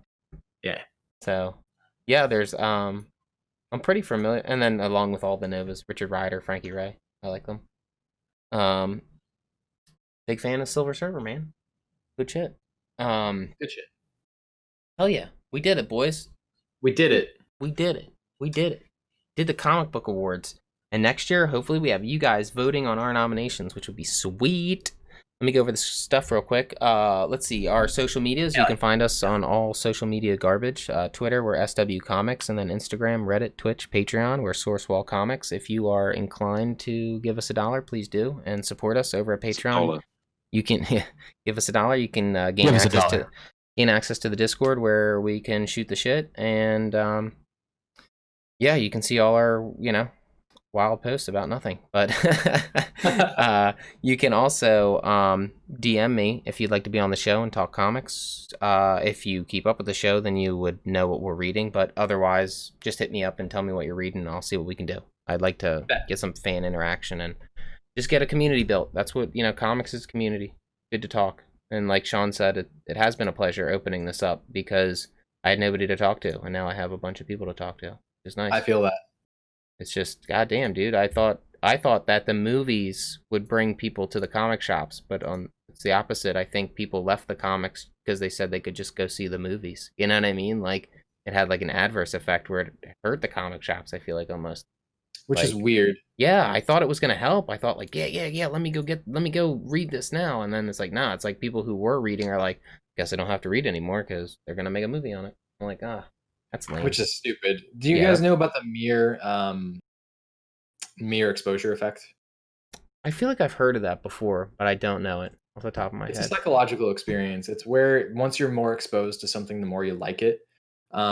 There's also this psychological experience. There's that show that just came out on Netflix about the chess playing people. And sales of chessboards have gone through the roofs since that show. Oh yeah, I know. It's an effect. Yeah, you get experience to these things, and you're like, oh, I want to do that now. I want to try that out, and that's the opposite of what happens with comic book movies. But I think the reason why that happens is because there's no actual comic books inside of the actual movies themselves. If you have a movie about a comic book collector, I think that's going to be a different experience. Right. Yeah. Almost like a documentary. Almost like a documentary would. Yeah. Totally. No, I agree. We should. I'm sorry. We should get out of here because T Daddy is about to pass out. Yes. You're sleepy boy. All right, boys and girls. Thanks for stopping by. You heard it here. We went through a bunch of comics, a bunch of artists, writers, and we picked our favorites of the year. I think we all nominated ones. Some of us shared same beliefs and stuff, and then we voted. And I think either way, if you enjoy what we talked about, read it because whether it was nominated and won or just nominated, it was still good. Probably wouldn't nominate if it wasn't good. But I am also a Simple Snyder fan, so I might nominate it if it's not good. But that's just me. But yeah, cool. All right, boys and girls, we'll catch you later. Tune in Sunday, 4 p.m. Eastern for Beyond the Source Wall issue 15 to be titled. I don't know yet, but think Sean's been brewing up something. Something marvelous. We'll see what his marvelous title is. But Spectacular. ta-ta.